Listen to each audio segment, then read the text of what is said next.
Hello, everyone. Welcome to Low Tide number 4. Today, we will be streaming our first set with Non-Binary Fuss and Splabui. Do you know any of these players on the team here? I believe I've seen a few of them around some other tournament circuits, and I know I've watched Non-Binary Fuss play a few rounds, and their teamwork is really strong.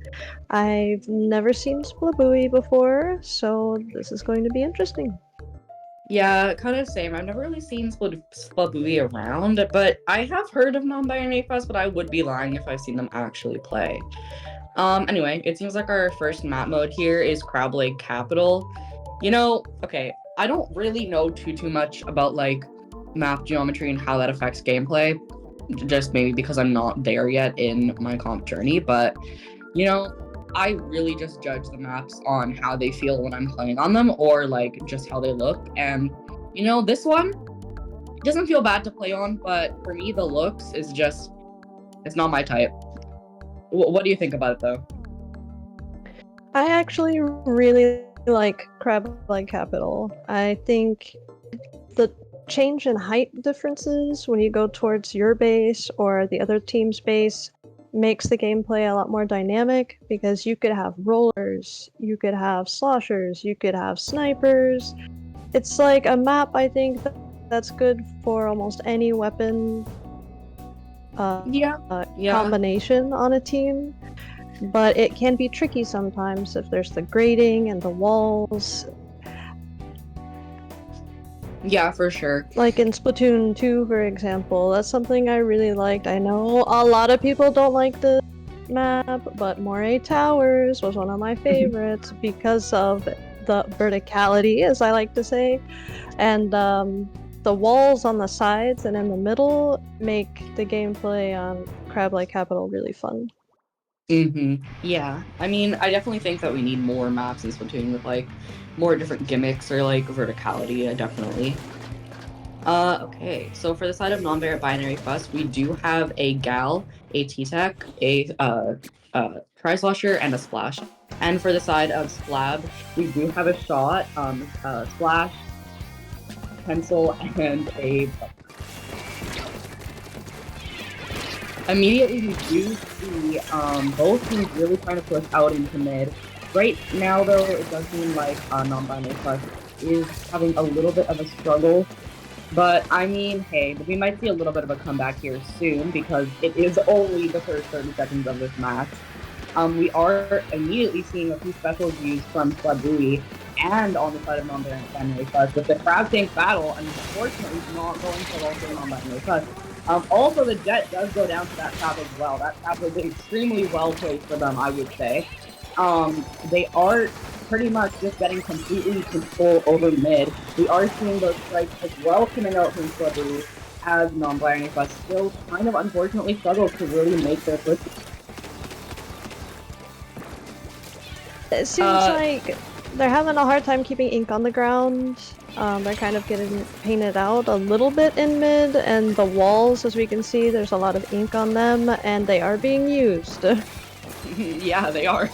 But we do see, once again, non-binary Fuzz taking back that mid. I mean, good for them, because in the beginning there, it didn't really look too great for them, but they didn't manage to lose any points at all, and they're ready for their push here.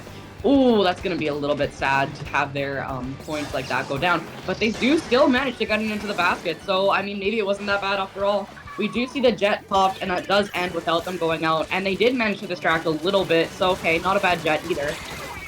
Really just non-binary Fuzz and Slabui are just fighting, and it doesn't seem like non-binary Fuzz was able to score much beyond that super clown, unfortunately for them.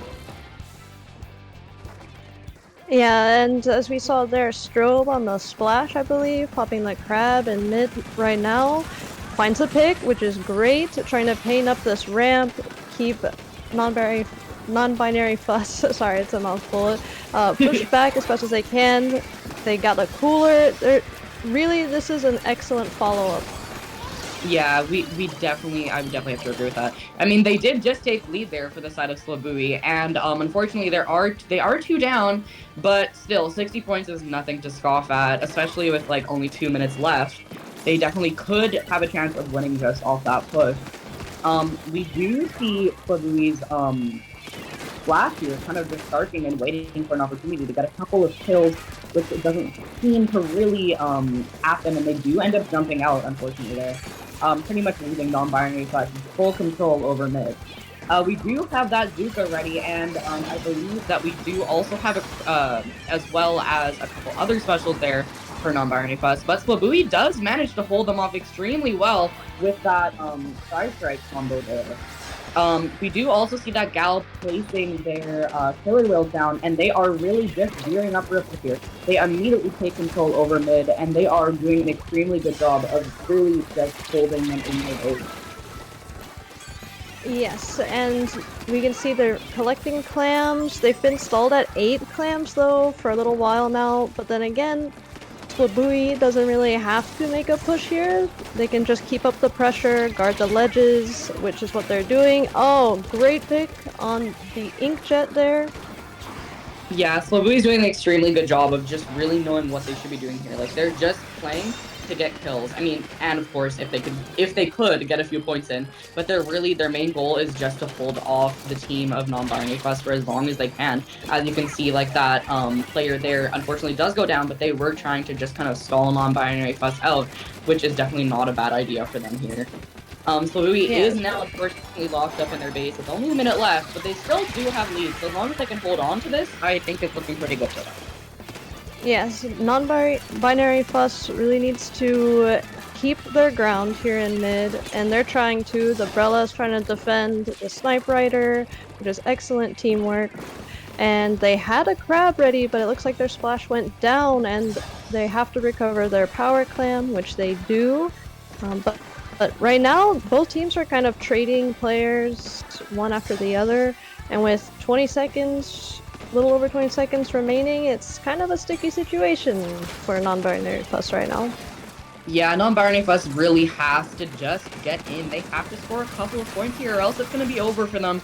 They still do have that overtime, possibly, if they can hold on to these clams, as well as a couple more seconds before then to make something happen. And they do seem to actually be doing a pretty good job at just that. They are fully set up. We do see that Jet coming out, but we'll see. They'll need to get one super clam in. Oh, maybe they can do it. Oh, Wow. Okay, that's actually such a good push there for them. Good job to non-binary Fuzz for taking that. Yeah, that was pretty epic. you could see if you were watching the specials, they had, I believe, the Inkjet ready. They had another special ready, and even though Splobui used a couple specials to keep them back, that Inkjet, I think, on the top right was excellent placement to draw attention. I'm not sure if they got a pick, but I really think that alone really helped them make this window with the Snipe Rider here to come up the ramp.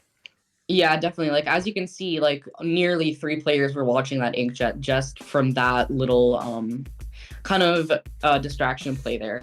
I mean, they didn't really get any kills there, but they were able to use their jump spot to pretty much just get the clam in while the rest of Splabui was distracted. Anyway, seems like we're moving on to our next match here on Hagelfish Market. Hagelfish, I feel like is one of those maps where people either really like it or really don't. And I mean, I personally kind of like it, but hey, what's your opinion on it? Well, if anyone has heard me commentate before, then they might know Hagglefish Tower Control, one of my favorite map mode combos. Honestly, I just think it's great. I love the track that the tower goes on. Again, we have the height change as we approach the opposite base. I love stuff like that.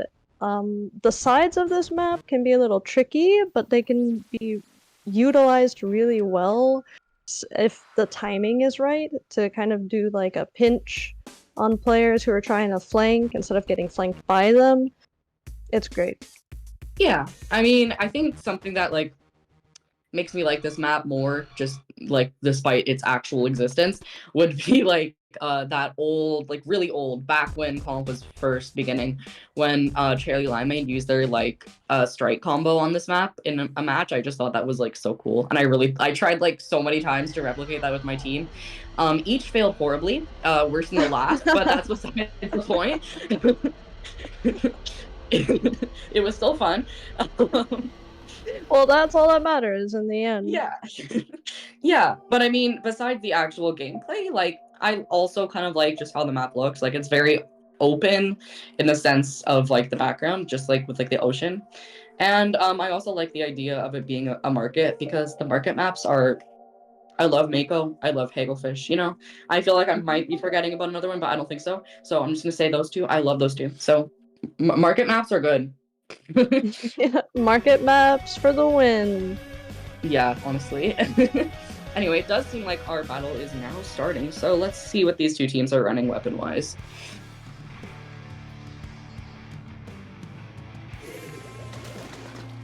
On the side of Slavui, we do see that T-Tech, that Tri-Slosher, the Splash, and ooh, a 96, interesting. As well as on the side of non-binary plus, we do see a Shot, Zap, Ballpoint, and Umbrella. I guess you could say Splobui is trying to get Kraken. Yes, they are. On this match. Yeah, I mean, I think Kraken's definitely a choice. It was really good for Tower when it first came out because you couldn't really get it off Tower very easily, like, at all. You can throw, like, everything at the Tower and it will not move. But with, like, the nerfs now, I don't know how that's gonna work. I mean, it's not bad for Tower, but I just don't think it's as good. Well, it's a nice pick that the Kraken got there. Not too much movement on the tower just yet. A nicely timed crab from the canopy. The follow-up with the strikes, gaining that space in mid. I think Splabui is going to take this first checkpoint here, but we'll see. Yeah, we do still see non-binary plus really doing their best job here to try to get them out. But Slavui is really holding on. I think that Kraken play was pretty good there, trying to get a couple extra picks. And hey, they did manage to force somebody to jump out there. But still, that won't hurt non-binary plus too much because they do have a couple of specials up right now, like the Zuka that they are now using. Though Slavui does have their full team up, and they are all tainting, so I don't know how good of a chance non-binary plus has here to push. With only 2 players especially. Slavui does take Tower back, and they are still moving for it. Oh, I was going to say that non-binary fuss was holding onto this Inkjet for a while with the Umbrella, but then the Umbrella went down. So that's unfortunate. I was hoping we would see maybe like the double Inkjet play. Yeah, definitely. I think that could have Oh, been big really Sag. cool. But yeah, definitely it is quite sad.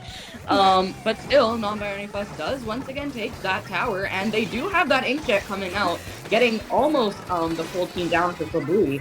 The inkjet is now ended, and Dot is making it a little bit difficult for the Brella to help the rest of their team. And so, honestly, a pretty good play there from the Thought. We do see another inkjet coming out while they're trying to just hold the tower for as long as possible. They do now have a lead, and 36 left, 34. That is going to be very major for them. Yes. So they might have gotten way through second checkpoint with just that one push. That's excellent. Yeah, definitely. That's going to be very hard for Sabui to come back from, especially with the lead of 33. I don't know. I mean, I think that we've seen crazier things definitely in the past of this whole comp journey, but we'll see. We'll see. We do see Sabui setting up their crab tank on the tower, and that did seem to work really well for keeping non-binary Fuss away from them. But now that it's ended, I don't know, we are seeing that inkjet come up from non-binary Fuss, and it does manage to kill the tower rider, which is kind of what I was a bit worried about. I don't think that they saw the person hiding behind those boxes, though. But with that, though, there's only one person up from Slabui, and they pretty much instantly go down. So with that, non-binary Fuss does once again have control over mid. Yeah, the T-Tech trying to do their best to stop the push from the side track here. Unfortunately, they did get picked, but I think it was a trade. Yeah, we do also a see nice jump away. Yeah, I was about to say, we do see quite a few jumps out there, and I think that was a really good idea because, hey, now at least the whole of non-binary Fuss will be ready to fight together to get Slabui back into their base, I guess. But though we do have Slabui with a couple specials ready right now, and we do see that crab tank pop on the tower once again. That seemed to work out pretty well for them last time, and popping it even like closer up might be a pretty good idea. The Kraken is also ready, and that does seem to also be placed. Slabui is doing an extremely good job of just holding them out of their base. But if that Kraken fails to get on tower and get a few points there, I don't know. Slabui is still partially in. Oh my goodness! Control, and they do take lead. Wow, good for them. Okay. This is amazing. They really ramped up the pressure there. They took positions to stop the Inkjets, which they knew would be coming in defense. I think it was the bucket. Why can't I think of what it's called? Tri-Slosher, I'm assuming? Tri-Slosher, thank you. Taking a great position. And now it looks like it's a little bit of a free-for-all, but with just the Kraken out, non-binary Fuss might be able to keep the tower here. Oh, but the Kraken does get two of them. I don't know here. It's not looking too great for either team. Did they have here, juice? Do they have jump? With the strikes, Slabui just shut it down regardless. Yeah, those strikes probably killed it for them. But, I mean, hey, they non-binary Fuss did a really good job there and managed to take a lead for most of the match. But, unfortunately, in the last little bit there, they did lose it. I mean, congrats to Slabui, though. With that, I think it's 1-1. It is 1-1. So we will be seeing the third game here. But on this round, since it is the first round, do we play all three? There you go. Okay. So we would have played all three anyway, which is excellent. But this is a heated first round. Yeah, these two teams are very, very similar in skill level. Like, you see a lot of lockouts, a lot of just, like, complete mid-fighting as well. Like, definitely quite close. Either way, though, it's seemingly neither team is really on top yet, as they are tied up. But it seems possible that, like, these two teams, whoever is in the lead for most of the match, will end up losing, because both times they made a comeback in the last 30 seconds. Yeah, there's something about it. Sometimes when you have the lead for, I'd say, like, a minute or two during a match, you know, they're only 5-minute matches. I think maybe mentally teams get a little bit complacent, they get comfortable with the lead that they have, and just, you know, you blink and then the enemy team ramps up the pressure and you're just not ready to shift your focus from just stalling to defending. I mean, yeah, it only takes really one good wipeout for these two teams to really just come back and get all the points that they need. So definitely really good matches here so far.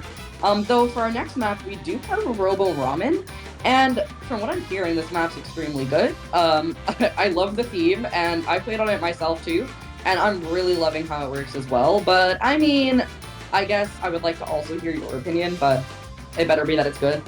Oh, wow. Well, it's not the best map. No, I'm just kidding. Oh. I think it's really fun. Again, following up with this theme of what I would say is a dynamic map, it has the verticality, it's got side flanks, it's got under flanks, if I can call them that. Yeah, probably. Anyway, from Splabui here, we do have, a Splash Neo, that's new, as well as that Kraken weapon once again, and the Slosher and the T-Tech. And for non-Barony Fuss, we do have a fairly similar comp with the Shot, Splash, Brella, and Splash. Yes, and I believe we saw 2 or 3 players on Splabui have Stealth Jump, and they have a Juice weapon, so maybe, they're trying to keep up the pressure, get in, maybe get a pick, but even if they don't, they can be juiced and get back in, so I think they're setting up for success here. Definitely. We do see that Rainmaker taking the first checkpoint already for Splabui, and that could be pretty major for them. I wouldn't be surprised if they could maybe end it right here, because it ain't looking super well set up for non-Barony Fuss right now. That Kraken really cleaning up the rest of the team for non-Barony Fuss, unfortunately. But, yeah, didn't seem to get as many picks as I had originally imagined. So really does still hold up their offense. They're doing an extremely good job at just making sure that they do not back down. But at the same time, non-Barony Fuss is doing an extremely good job at just keeping them out. So definitely so far, both these teams looking really good. The Rainmaker does go down, and that might give non-Barony Fuss the option to get out. But if they maybe can reset that Rainmaker, or just even do that, try to get it out of the way a little bit, I would not be surprised if they could get out, but it doesn't really look like it because Splabui just continuously keeps up the pressure with the stripes coming out, with that T-Tech really sharking there. It's not looking too good for non-Barony Fuss. Oh my gosh, the Kraken flank here on the last line of defense. Almost last line. The Inkjet's out now for non-binary fuss, but it wasn't enough. Yeah, I think I called it with that one, but Splabui definitely just really took that push and did not back down, that's for sure. Good on them for that, though. Unfortunately, though, that does mean that non-Barony Fuss will be taking the loss here. But, I mean, on the other hand, Splabui did an extremely good job there, and they do get the second point this match. Yes. Something that was really interesting here, I haven't played Rainmaker on this map that much, so I kind of forgot about that side area where non-binary fuss dropped the Rainmaker, but it seems like it's a little bit of a risky maneuver there to drop the Rainmaker on the side, because then you're surrounded because you're in a pit even when you're defending, and then if non-binary fuss was to get the Rainmaker, then they have to fight uphill again just to get back to mid. So that was really interesting, and I think Splabui recognized that, and then they capitalized on it. Yeah, definitely. Like, once non-Barony Fuss did try to go for that breakaway with the Rainmaker, so Splabui instantly was there to stop it. And I think that really just shows how great both these teams are. Yeah, so this being the first round of the tournament, there were so many active moments. It was really nice to watch. Yeah, So I think so GG's too. to both teams. But yeah, we'll see you in the next round, I guess.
And we're back with round 2 of Coral Clash Low Tide number 4. With us, we do have Alliance Moon and what is that? Bugha Fortnite, maybe? Okay. Well, Alliance Moon has definitely been around quite a lot, so I've definitely seen a few of their team members pretty much everywhere. But as far as the Bugha team goes, I'm gonna be honest, I don't recognize them from anything. But what about you? I feel like I might have run into a couple of their players, like Cloud and Azrael, a couple of times. I think they were kind of formidable in my Ooh. experience, so Well, I mean, I- hopefully they give Alliance Moon here a run for their money, right? yes. I'm a little concerned here because Alliance Moon has a large roster compared to Bugha Fortnite, but Yeah, definitely. so if we get those swaps in, that could kind of, for I mean, Fortnite, Alliance Moon that has might been be around. hard to play against. Yeah.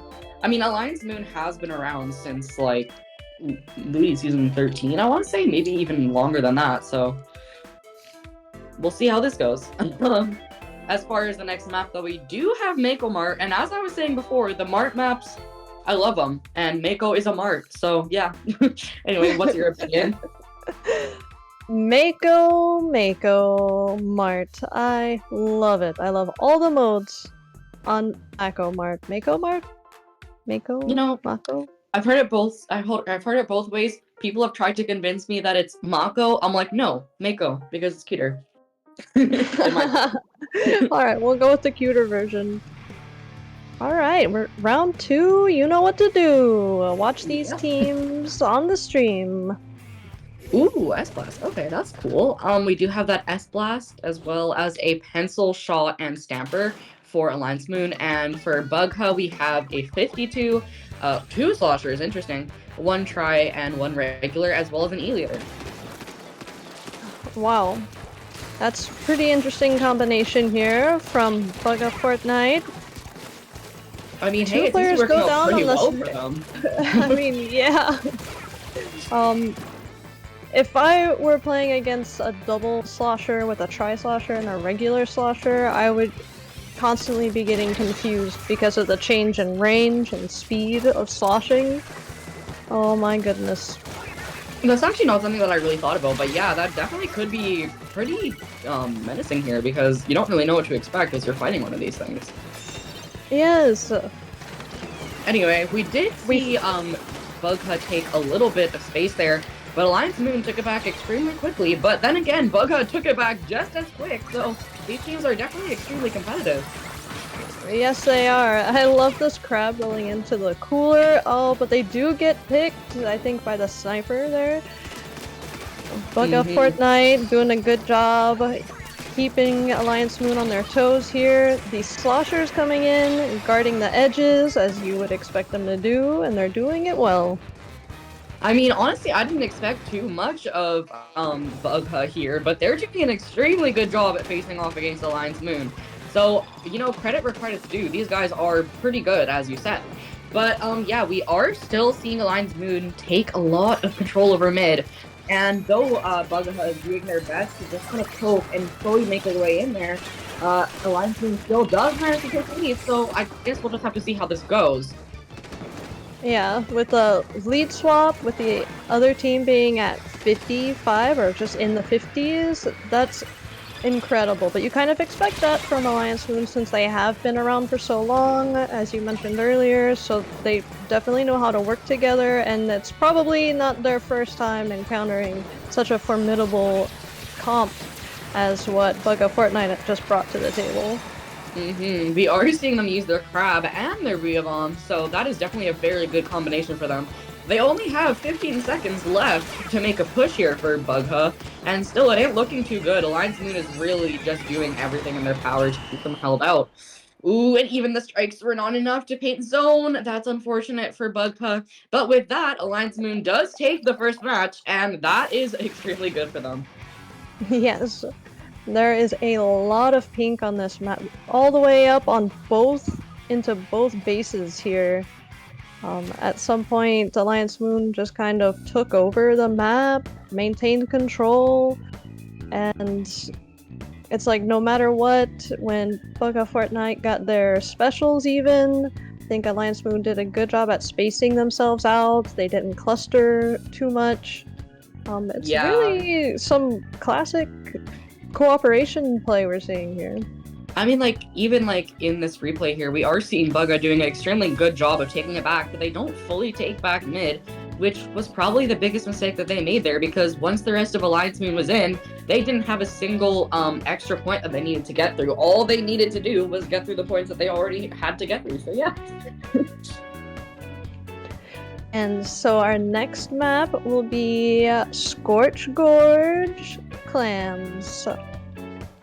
Which You know- I love clams on this map, but that's just me. Okay, I like clams. I like the map.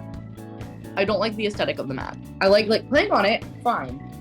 But all the chaos maps for me are not my favorite. And by chaos maps, I mean like desert looking maps. Or like maps like Mincemeat and stuff like that that look like chaotic. And those are not my favorite, just aesthetically. But I mean, gameplay wise, this one's pretty good. So I'll give it to them for that. So what do you expect to see here from these teams? Do you think they're going to change out their weapon comps or anything like that? You know, with how well the last comp worked for Bugha, I don't know. We'll have to see. Though.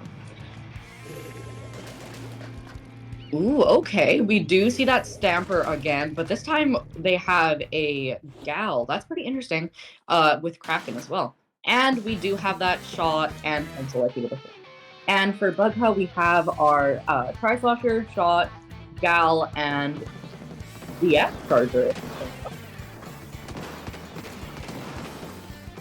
Immediately, we are seeing Bugha doing an extremely good job of holding out a line, kind of similar to last time, but we'll have to see how this goes, because as we saw last time, Bugha had an extremely good start, but it kind of fizzled out near the end, which unfortunately did lead to them losing the match.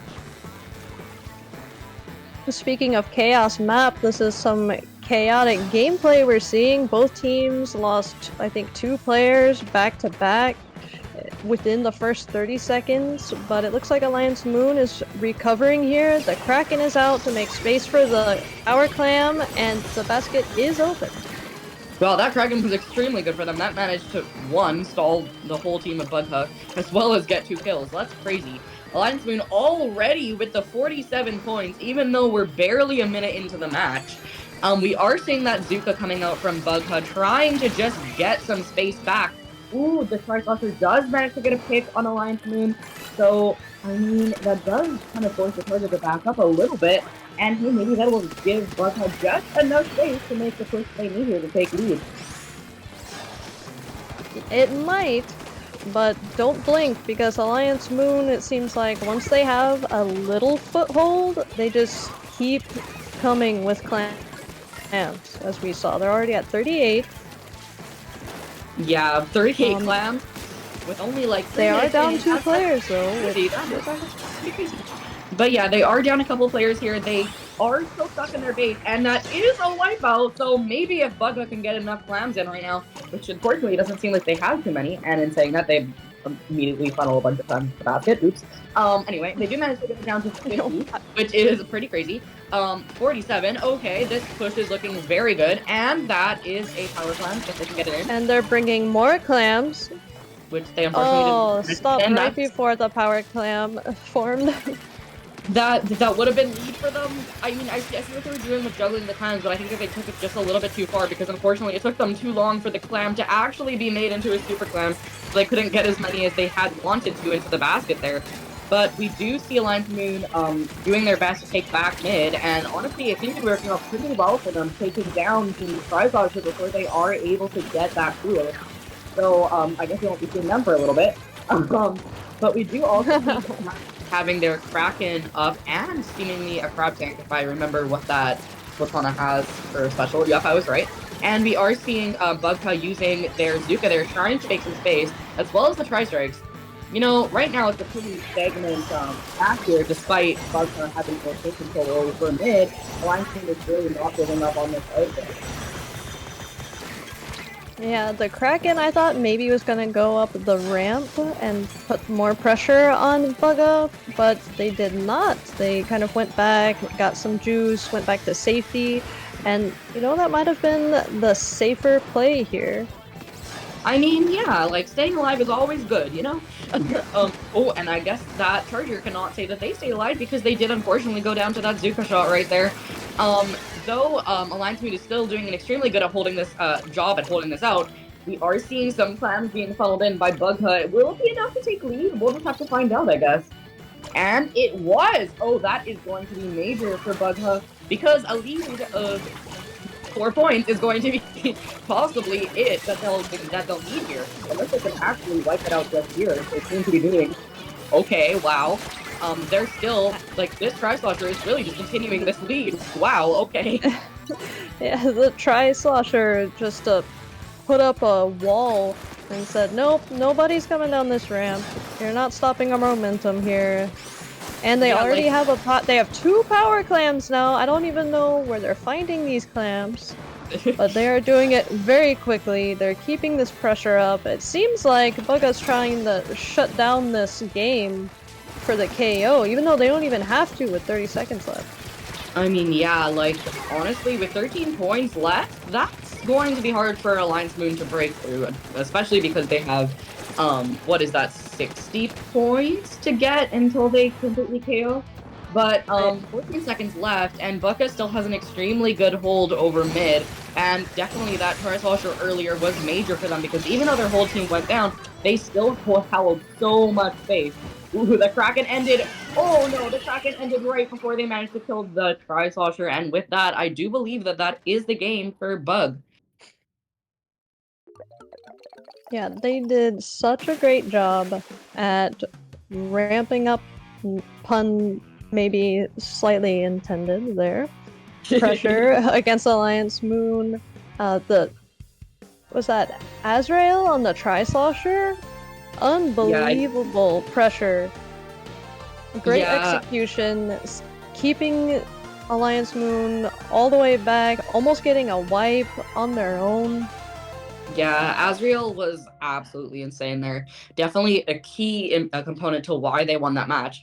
Like, I don't know if this is the part where this actually happened, but I think it is actually. The whole of Azrael's team there went down, and Azrael just pretty much stayed and said, "You want to get through me? That's a little bit too bad because today it's not going to happen." And they did just that, completely stalling out the entire basket, as we're seeing here, with them literally single-handedly taking out 3 teammates for Alliance Moon and managing to get the cooler off before they die as well. So they'll be back pretty much instantly for when they actually do die, which doesn't seem to be for a while. Yep. And I'm just now seeing in the replay the jumps, even though they were kind of in danger there with the cooler right next to them, they might have been able, even if they did, get splatted, to get back in as well, just as fast with the That's true. cooler right there. I didn't actually think that about that, but yeah, that probably was something going through their brain, and that was an extremely smart plan on their side. But the next map is Inkblot Art Academy, my favorite map in the game. It's so pretty, it's fun to play on. Oh yeah, I forgot to mention Inkblot TC specifically, as well as the fact that there are lily pads, and I love the lily pads so much. Okay, anyway, moving on. What do you like about it? Well, as you're starting to tell, I have a theme. I like maps that have walls, spaces where you can go from the side, maybe a ramp or 2. So this map really has it all. Yeah, definitely. I do 100% agree with that. And also, the sky is really pretty on this map. I know that the skies are mostly the same for every single map, but something about this sky. Okay, anyway, sorry. I need to stop fanning about it. We are moving into our next match with seemingly Bugha on the Gal Tri-Slosher again, good move, and the Sloshing Machine, and also the basic Charger, interesting. And Alliance Moon on the Shot, sorry, I'm forgetting my weapons here, S-Blast, Pencil, and as well as a Stamper.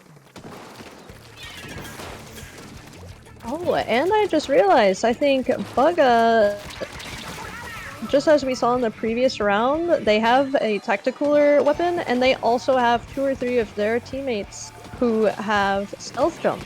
So maybe, as when I was saying previously, kind of risky jumps they had on the ramp, maybe not so risky after all. Yeah, I mean, I wouldn't be surprised if that was planned out because that was an extremely good execution for them. But hey, as we saw last time, Alliance Moon does pretty much instantly take back mid, despite losing it briefly. And they are gearing up for their first push. Let's see how far they can drive the points this time. Maybe to a full KO, but oh, or not, because that blocking can immediately come in and speed up the whole team once again. And despite getting wiped out, though, they did manage to get quite a few team members down from Alliance Moon, and so maybe it won't be too punishing for them. Maybe.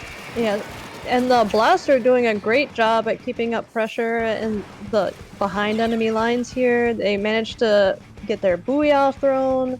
It didn't do too much other than get ink on the ground, and Alliance Moon does have to retreat here, set back up, but they already have a juice active, and so maybe they'll just keep this push going. I would not be surprised because I think after the last match, maybe Alliance Moon was like, hey, these guys were good, but like we beat them, so it's not that big of a deal. But now this time that they've lost a match, they're probably a bit like shaken up. They're like, oh no, we really gotta go hard on this one. But either way, these teams are still incredibly close in skill level, so I'm definitely extremely excited to see how this last match between them goes. Yeah, this sloshing machine for Bugha Fortnite trying to put pressure on the plat from below, which you love to see, but no, they lost their Booyah as it was activating and their life, but they'll be back. Yeah, I'm sure that we'll see them back again one day, hopefully. But then again, Alliance Moon once again taking as much space as they need to get that push in. They are really sparing no bodies here as they completely destroy the competition. But in saying that, they are forced to jump out one of their teammates there. And though Alliance Moon does still have a little bit of control here, they are being picked off seemingly one by one by Bugha. Even so, we are still seeing that Charger battle, which does end in the way of Bugha again. And we are seeing an extremely well pushed up Booyah bomb there, which unfortunately does end in the Booyah's death because of that Stamper, which is an extremely good counter to Booyah bomb in my opinion. And probably just because it is. But yeah, that Crab trying to make something happen. They unfortunately don't really seem to get too many hits on their own there, but they did knock one down, so that is definitely progress, as Alliance Moon is trying to definitely take back this full tower and get their push going. Because realistically, if Bugha holds on to this for much longer, which they don't seem to— oh, no, I take it back, because that is the Tri-Slosher last alive. We might see another one of those moments where the Tri-Slosher just single-handedly takes care of the whole team, which it seems to be. Yeah, I think Bugha just needs to get a couple more points in here, and then they might be able to take lead, but then again, Alliance Moon really is not wanting to see what happened last time again, so we'll have to get there. So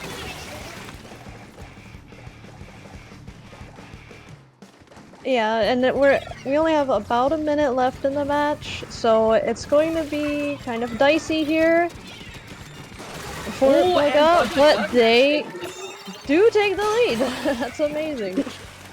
You know, good for Bugha here. I think that they were definitely the underdogs in the beginning of this match, and they've really proved that they are just as competitive as Alliance Moon, if not maybe possibly even a little bit more.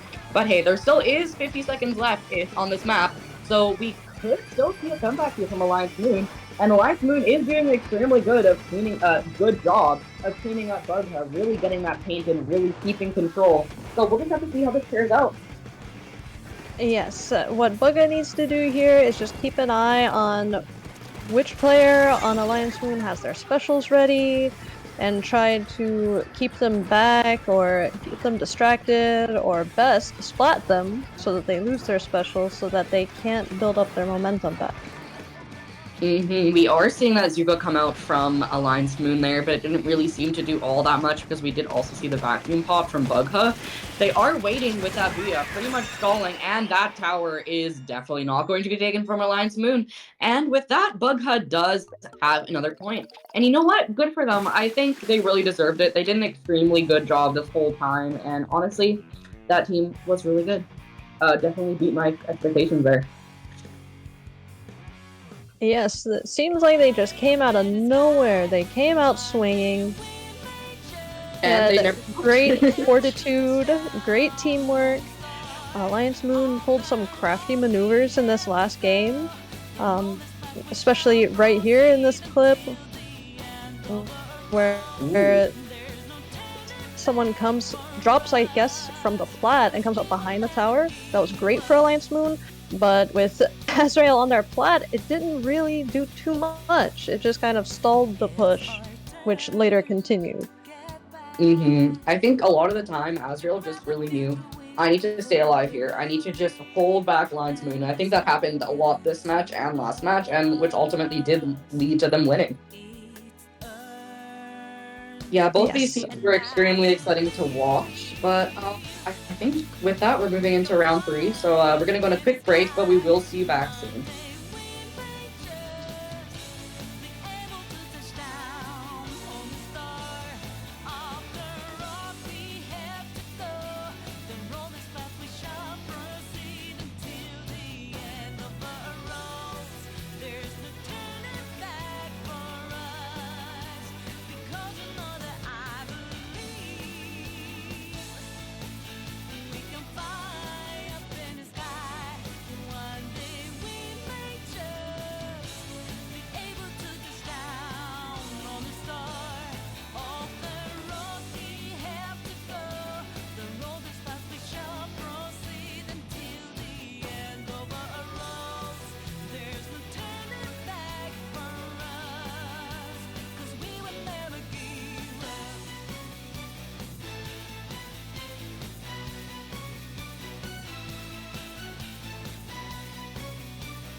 Hello, we are back with whoa, almost a deadline. Whoops, with low tide number 4. Um, join with me today. We have Tao Panda, Hello, yes. and yeah, we are back for I believe the third round here. With Go to Shell and Tiger Shark. Both of Oh these my team gosh. names I love, by the way. Yes. Oh, For and our first map is going to be Manta Maria Rainmaker. Oh, one of my favorite map mode combinations. okay, that's a choice. Wow. I mean, not saying that I don't like the map because I do. I just don't like it on Rainmaker. But yeah, that's just a me thing. I personally am a Clam Blitz type of person. When everybody's like, I hate Clam Blitz, I'm like, no, I hate Rainmaker. So yeah. But I guess people don't really hate Clam Blitz as much anymore in Splatoon 3. That was a more of a Splatoon 2 one thing to do. But maybe it still exists. I don't even know. But yeah, I like the actual map of Manta though. With its beautiful ocean and like the clear blue water that's like slightly, I want to say fluorescent, but I feel like that's the wrong word. As well as like the cloudy sky that somehow still seems to look blue. It's everything. But yeah, I can't really speak to actually how the map plays. So I mean, you seem to be better at that. So what's your opinion on the actual map? Well, I like this map because for Rainmaker, you could take either side's checkpoint and kind of be set up to snowball your push when you're making it, but it is tricky and it takes a lot of teamwork and coordination, so. Yeah. Okay, so for Go-To Shell, they have a fairly aggressive comp here with a Wiper, Dapple Doolies, Roller, and a Pencil. And for Tiger Shark, we have a Shot, Brella, Slosher, and a Nautilus. Interesting. I haven't seen Nautilus around too much anymore. And it looks like we have one of our first flanks of the match. As they try to take Bunker, they find the Doolies. They do not find the Roller. Well, the Roller found them, I guess we should say. Yeah, like when the Roller was coming up the wall, I'm like, wait a second, why aren't they aiming there? Not me realizing that they actually can't see the name tags like we can. Oops. But we do have that Roller hopefully setting up with their big bubbler fairly soon so they can get that Rainmaker going. And even so, though, we are seeing that Nautilus doing an extremely good job of really just holding this space. And once, as I was saying, that big bubbler is set up, and we also had Jet coming out, and that bubble probably helped a little bit to negate the effects of that Jet pretty much entirely, because I don't think the Jet got a single pick. The Shot does have Duke already, and they are popping it trying to get that Rainmaker down, but they actually go down themselves, and immediately Go-To Shell is doing an extremely good job of just really bolstering spaces, really not letting anybody through. And that was probably one of the quickest matches today, with them pretty much instantly taking it, and good job for them, I guess. The Manta Maria Rainmaker Snowball effect. I mean, one of the many reasons why I don't like Rainmaker. The snowball is real! Anyway, yeah, so definitely an intriguing first match with Go-To Shell pretty much instantly just aggroing their way through and seemingly ending it with under 2 minutes. That's crazy. But Tiger Shark can still come back. They still have 2 more matches. And yeah, I'm kind of excited to see how they can come back from that because that was a pretty overwhelming loss for them there. But, you know, it's not over till it's over, so we'll just have to see. I love how Skippy angled the Rainmaker shot there to try to get on that upper ramp. You don't see too many Rainmaker anglers, so that was nice. Anyway, our next map is Museum del Foncino on Splat Zones. You know, I don't recall what this map looks like on Splat Zones. It's been a while since I played it on Splat Zones, to be honest, but other than the mode itself, which I can't really speak towards, I do like the actual map. It's really fun, really open, but like also not in a punishing way, in my opinion. And once again, the sky is everything in this shot, where it's like kind of glowing. I don't know.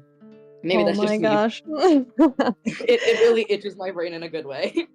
It's crazy. You notice so many details of these maps that it's like, I don't even know if I've considered the sky. Anyway, what's your analytical take on this?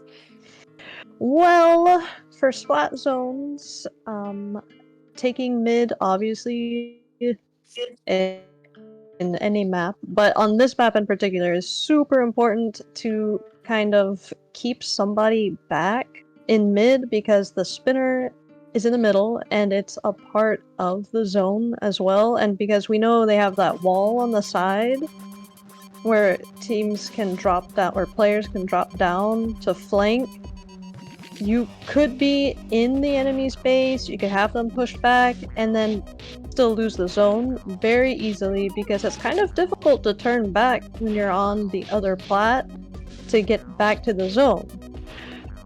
So Yeah, hopefully definitely. we see somebody doing that, but you never know. I have seen teams in the past just completely forsake the zone, but they did a great job at managing the other team.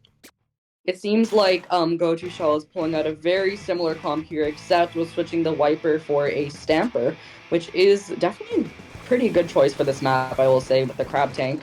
And for Tiger Shark, we are seeing a nearly completely different comp with a T-Tech, Rapid Blaster, Triflocker, and Nautilus. Once you got that Nautilus, I'm really liking that pick, actually. Yep, both teams have lost a player. They should be respawning here soon. But Tiger Shark loses 2 players now, so it's gonna set them back a little bit. They might lose the zone here, and they do. And go to Shell now, they're in a pretty good position. They have somebody on their plat, but no, the roller actually goes down, and there's an inkjet out. You know, GoToShell is doing an extremely good job here, but in the beginning, I kind of thought that Tiger Shark might really take off because they had a lot of control, but GoToShell did a really good job of reversing that pretty much nearly instantly. And we are seeing GoToShell pretty much getting all of their specials ready, hoping to get out of this before there's too many points lost for them there. But as far as, sorry, not GoToShell, Tiger Shark is trying to do that. But GoToShell is doing an extremely good job at holding out zone with 20 seconds left. That's a low point. On with only like 3 minutes in, so that's really good for them. Unfortunately, it seems like they do lose their jetpack there, which is a little unfortunate, and another wipeout for GoToShell. That is really good for them, and with that, not only do they take another point, but they do take the win for this set. Yes, they do. But that was the second game, I believe, so we will be seeing game 3. And this GoToShell did a great job at what I was talking about earlier with the fist bump. Sorry, I love the fist bump so much. Even though we did see a couple of players stumble getting onto the plat, once they did not get all of their players up there, which I love to see. They timed their specials really well here. We can see the Crab Tank helping their helping their roller out because they're trying to keep Tiger Shark back behind their spinner. It's beautiful, beautiful teamwork. Yeah, definitely. GoToShell is doing an extremely, really, really, really good job at just keeping together and playing as a team without really making too many mistakes. As you've been seeing, like even when in that replay, the tri-strikes were coming out from Tiger Shark, GoToShell instantly countered it before they even managed to get out 2 of their tri-strikes. So yeah, really good job for GoToShell. Our next map here is Barnacle and Dime. So, yeah, not my favorite map, to be honest. I mean, I like playing on it, but the aesthetics leave something to be looking for, in my opinion. But, I mean, hey, well, what are your opinions, I guess? Aesthetics, I do agree with you. It's not the prettiest map. There's some stuff that's nice, you know, they got the fountain and the water. But as far as gameplay goes, I have really started to love this map for almost every mode. Clams, I think, is great on this map. I don't know what the popular opinion is for this map mode combination, You but know, I I don't love the really fact that you can come down the ramp or you could go up a side, but it's kind of difficult to go up to try to keep space to keep the opposing team back.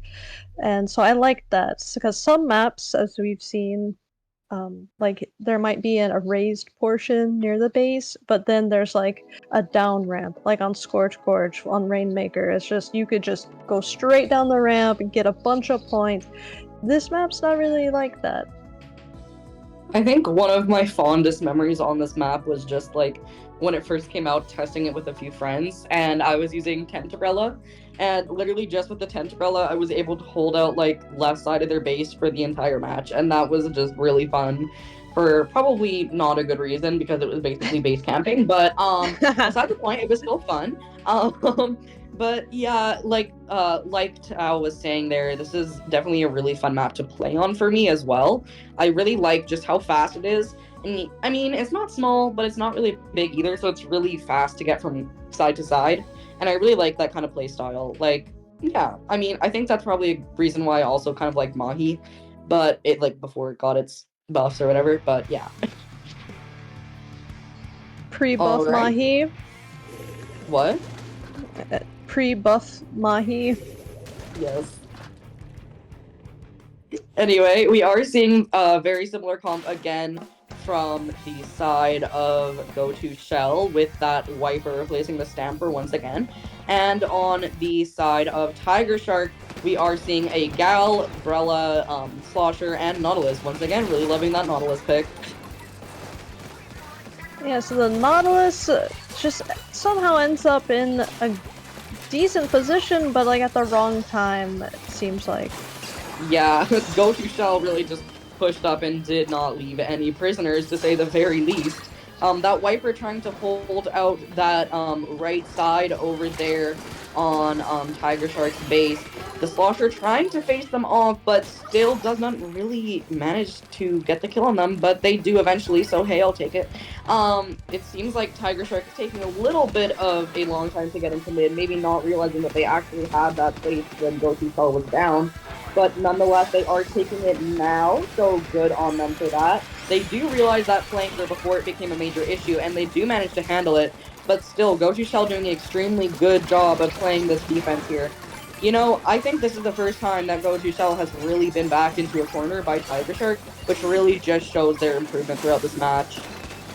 Yeah, it's like they're learning with each game that they've played, and I love to see that.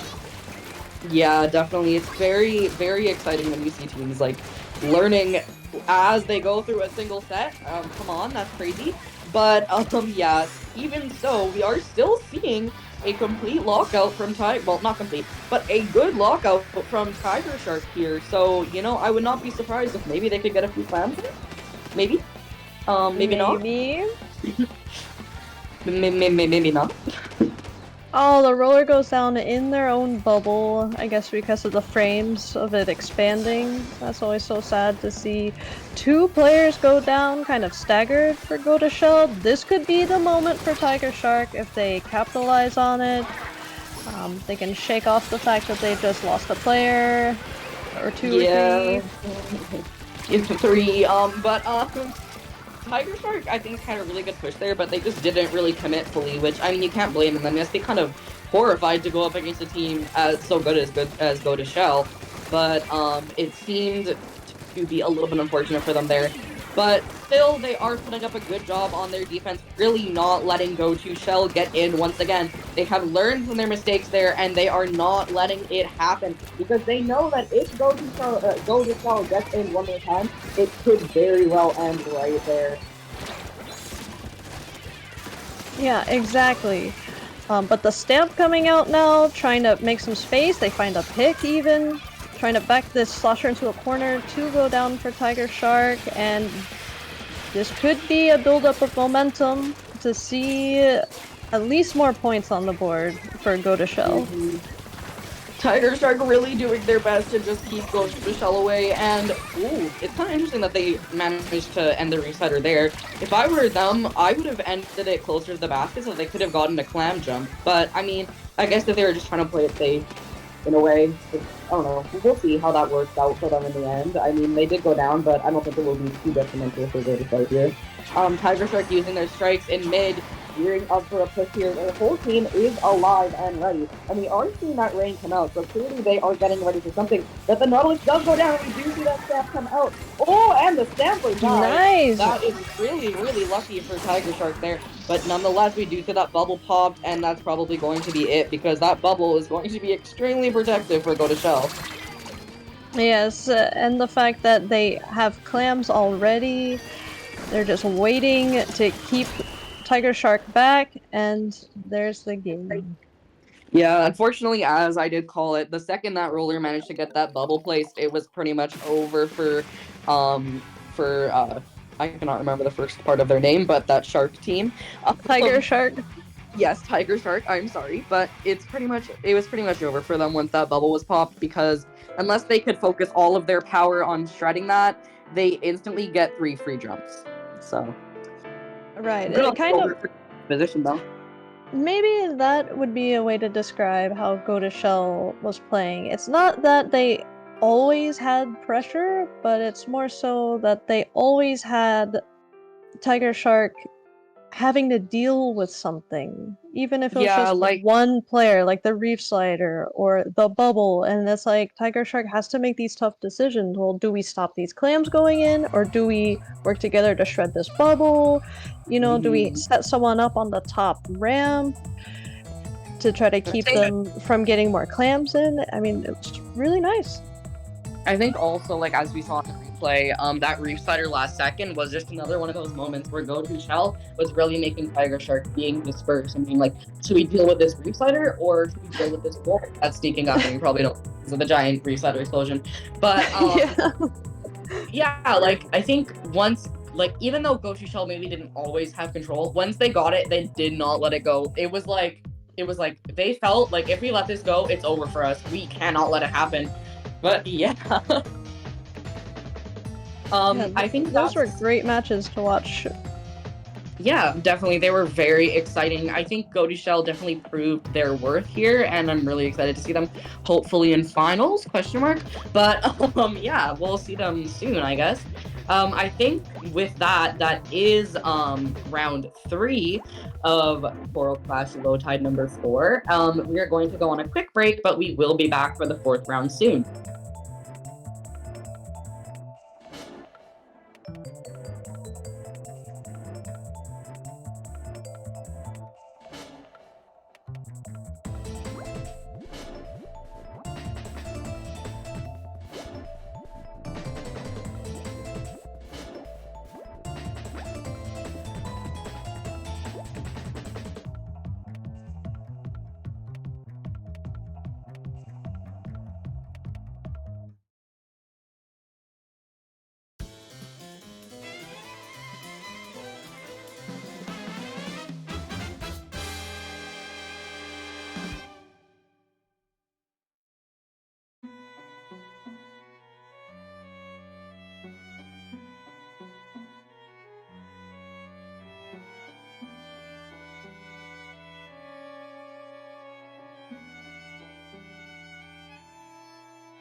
Hello, everybody, and we are back with Coral Clash Low Tide number 4.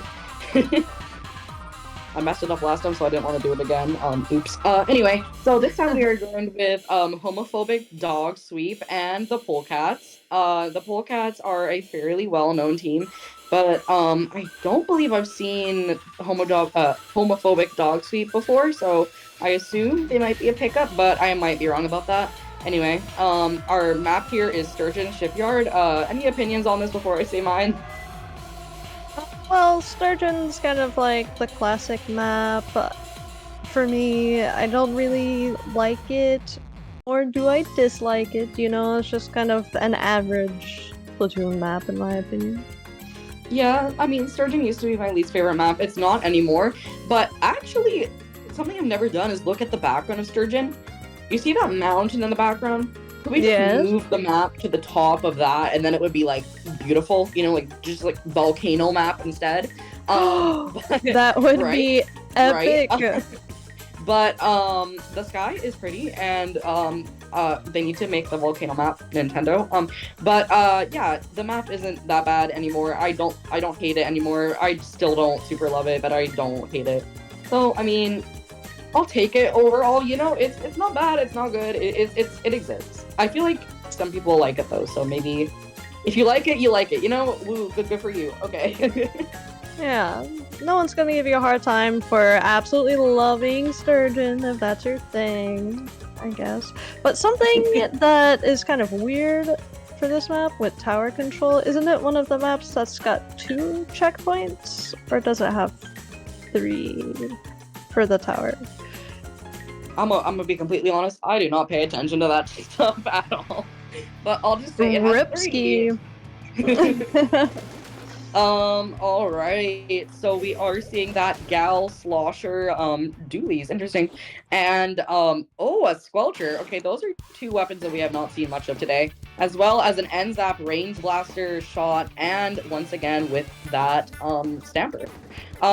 Another weapon that we have not seen today at all is the range blaster. So these teams really mixing it up with the weapons. I mean, so far we've been seeing mostly the same weapons, but this time we're going for a little something different, I guess.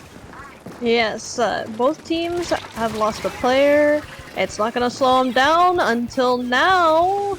Yeah, with the Polecats really taking ahead there, really just clearing up the competition, getting 3 down and taking tower, moving straight into the base of Homophobic Dog Sweep. I feel like I'm cursed because every time I talk about it, things just start snowballing for the team that's my subject at that time. Nice cooler here, just in time for this crab, so even if the Polecats lose a couple players, they should be right back, and they do stop the tower with 2! Count them, just 2 points remaining. That is crazy. It seems like we also had the colors mixed up, unfortunately, so when we were talking about the Polecats, we were talking about Homophobic Dog Sweep, apparently. But, yeah, so the Polecats did manage to take it back before Homophobic Dog Sweep managed to fully take them out, thankfully, or not thankfully, depending on who you're rooting for here today. But, yeah, we are seeing that range blaster really clear up tower, and the Polecats are once again 2 down, but they both do have specials ready, and we are seeing that cooler pop as well as the whale, so we'll just have to see how this plays out. Hopefully not in a KO. Yeah. I do like the fact that they paired the killer whale with the cooler. However, I would have liked to see more players from the Polecat like pushed up farther up to defend with the cooler. The cooler is like kind of far back, so I don't know if they're gonna get that much out of being able to respawn because they're still kind of just in their base. Yeah, that's true. And yeah, like as you were saying, the Polecats didn't really get too much value out of it because they did unfortunately go down fairly quickly with that. But I mean, hey, at least they're back just as quick as they went down. With only a couple more points left, they really got to make something happen here, which they do not manage to do. And with that, Homophobic Dog Sweep does take our first match. The Polecats can come back from it, but that looked pretty overwhelming for them. So we'll just have to see how this plays out. Yes, and shout out to, I believe, Neo pulling the crab on the snipe into the enemy base That's one of my favorite places for crab. Not when I'm on the opposing team, but You know, I'll be honest. I'm a Splash main, and well, mostly also I play shot, and that. But whenever I use that position, I probably am using it at the wrong time, but often I will get killed. So not my favorite position, but you know, that's fine. Yeah, it's really interesting. I think the Polecats did a good job at like ink management, I guess, map management. They always had a ton of ink all over the place in mid, so they're able to move around, I think, a lot more freely than HDS. If I may abbreviate for a moment. Yes, I will continue to call them homophobic dog sweeps because why not? But our next map here is Humpback Hump Track, which is my least favorite map in the entirety of the game. There are no redeeming qualities, and if you like this map, then you're wrong. I'm sorry. Wow! It's fine. I don't like the map at all. Especially not on Rainmaker. Not at all. But yeah, the reason why I don't like it is because I just don't play well on it. Like ever since its release, I couldn't tell you why, but it's just not the map that I do well on, and also it's really ugly. Like it doesn't even have a sky. It's not like a It doesn't, but sometimes the jellies are skating around in the background. I love that. Well, it doesn't show on the snapshot, so I'm not. Oh, that's true. Yeah, but, I do see what you're saying though, because I used to like struggle so hard with like positioning on this map and just knowing where I should be. I guess because it's curvy, and then if you're facing, you know, the enemy team's side of the map, they have the one window on the right, one on the left, and it's just like, where do I put my attention? But I've gotten better, so I don't dislike this map as much anymore. I mean, yeah, I guess since this map came out, even I think the update that it came out, which was, I want to say, Sizzle season? No, I don't remember, but I haven't liked it because that was when I wasn't on a team, and I haven't been on a team since it was out, so never really got a chance to practice too much on it. But our map is starting up here, our match, with seemingly I do not remember which colors belong to which team names. Whoops. The Polecat with Sculptor, Carbon, Gal, and Slosher, and the homophobic dog Sweeps with and that shocker, I know, a sloshing machine, a shot, and once again a stamper. I think that stamper is really becoming really well used. A lot of people seem to be using it in this tournament, especially. Yes, and before we knew it, Polecats lost, I think, 3 players. Their checkpoint has been taken. Neo, again, with another pretty well-timed crab, but they do not get to the final podium. Again, HDS there to stop them right in the nick of time. But yeah, I mean, homophobic dog Sweep here really still having full control over the Polecat's base, not letting it up for 1 second, despite the Rainmaker going down. We are seeing that Zuba come out from the homophobic dog Sweeps, and they do get the wipeout, and I believe this might be it for Polecats. And maybe I spoke a little bit too soon, because they do manage to get that done, but it still ain't looking too good for them because the entire map is still colored in purple. And oh my gosh! To prevent that podium from being taken, and this time actually managing to also possibly take the Rainmaker pop. Maybe I spoke too soon. Maybe we'll see if they can actually dunk it this time, which they do, and that is a 2-0 for homophobic dog Sweep, unfortunately for the Polecats. And well, good for them though. Yeah, I think we had a player come up for the sneaky flank right when it looked like HDS was. Wait, the Polecats were able to. Yeah, Polecats was yellow. Okay. Just when it looked like they were able to maybe take the Rainmaker, like just as you were saying it, someone sneaky behind this slosher came up and pretty much stop them from being able. There it is. There he is. It's unfortunate that he didn't realize, because if the slosher realized, or maybe just heard the little like the little like sounds made by the Rainmaker thing, the shots, and turned around, probably could have killed it, but unfortunate that they did not, and with that is unfortunately a loss for the Polecats. But we are playing best of 3 here because it is Swiss groups, and so we still do have our next map on Hagelfish Market. As we were discussing before, the market maps are a whole vibe, and we love them, so yeah. But this time it's Splat Zone, so opinions on this, Annie?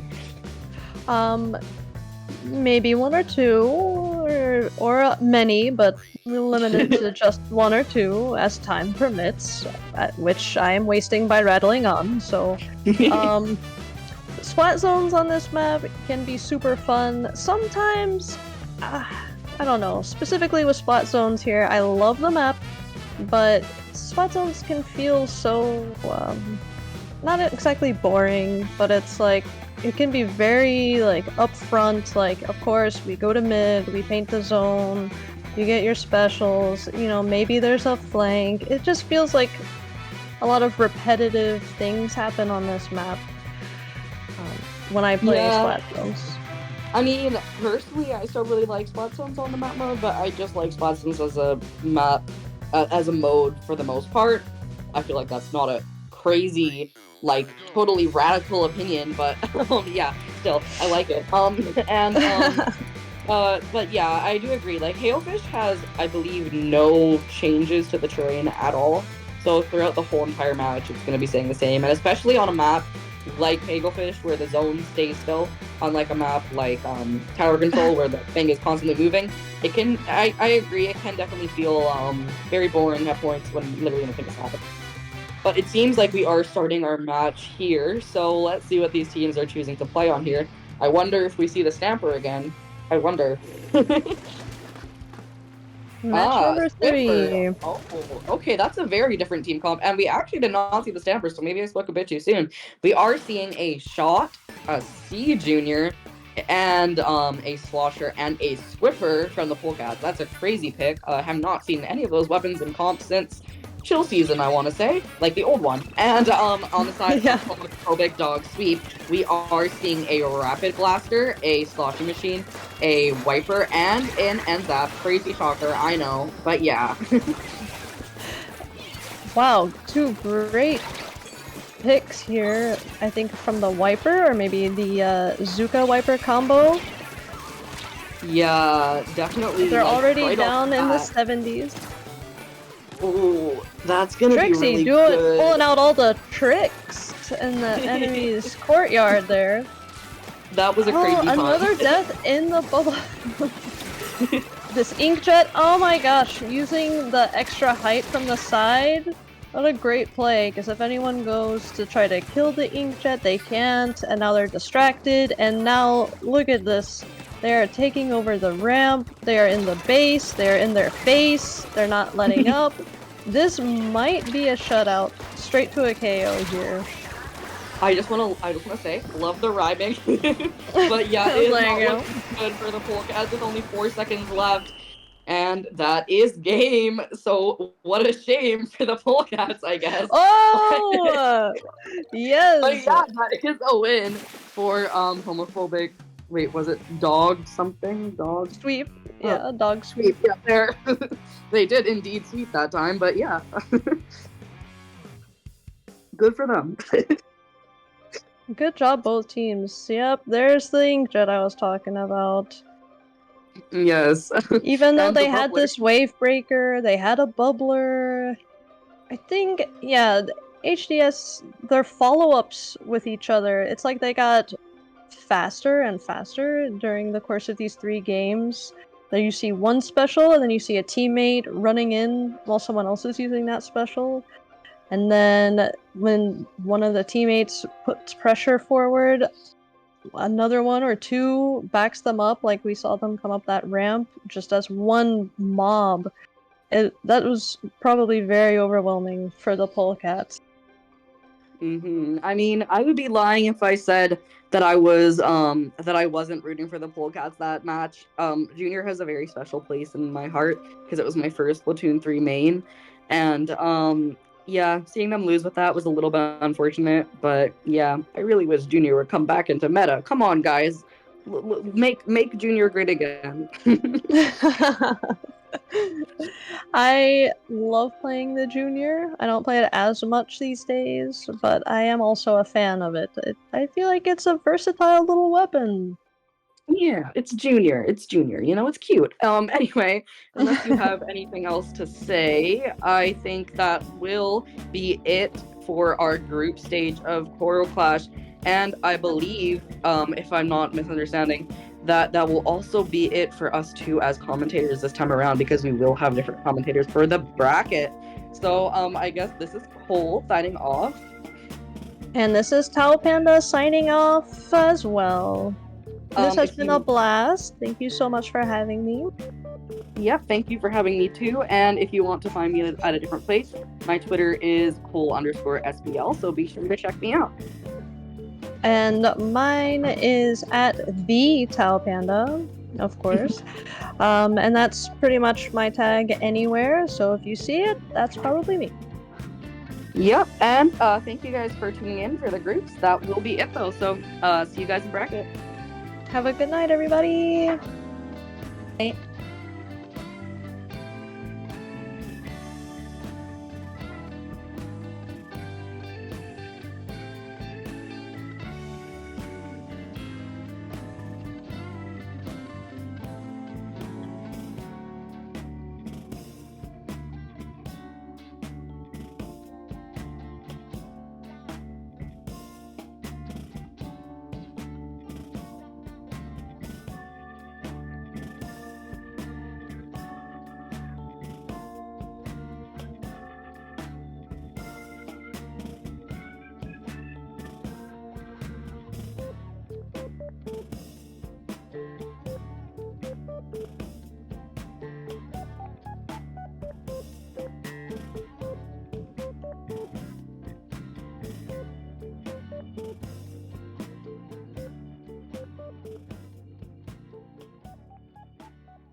Hello, hello. We are back here with Coral Clash, opening up with the gold bracket. Here I am joined by the lovely, lovely Lila. Come say hi. Hi, Fufu. Welcome, Hi, welcome, Lila. everyone. Good evening to everyone who's here watching in DNA space. We have here the 4 teams of us in the gold bracket. Like you said, we have Alliance and Overmoon. Alliance and Overmoon. Alliance and Whoa. Overtime. Alliance and Overmoon. Holy crap. Alliance, Moon, and Overtime on the first bracket right now. And we are going to be, hopefully, I think we're going to be watching Bugha Fortnite versus A-Team. And here we are seeing these rosters come into play here. Player A1. I think a very big interest on the player on the A1 team. I think that's awesome. You know, I'm actually seeing some familiar players here on the pickup on the right on Bugha Fortnite, seeing a member of Forgotten and Ominous. So that catches my interest.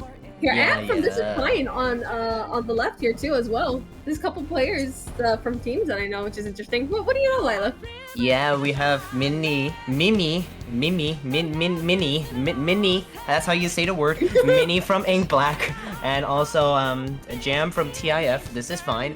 Nal and Wyatt, I came across them in Open a couple times. Very nice players all around as well. So you know, both of these pickup teams are gonna head-to-head clash with each other with their unique comps, maybe, hopefully, and nothing too stale.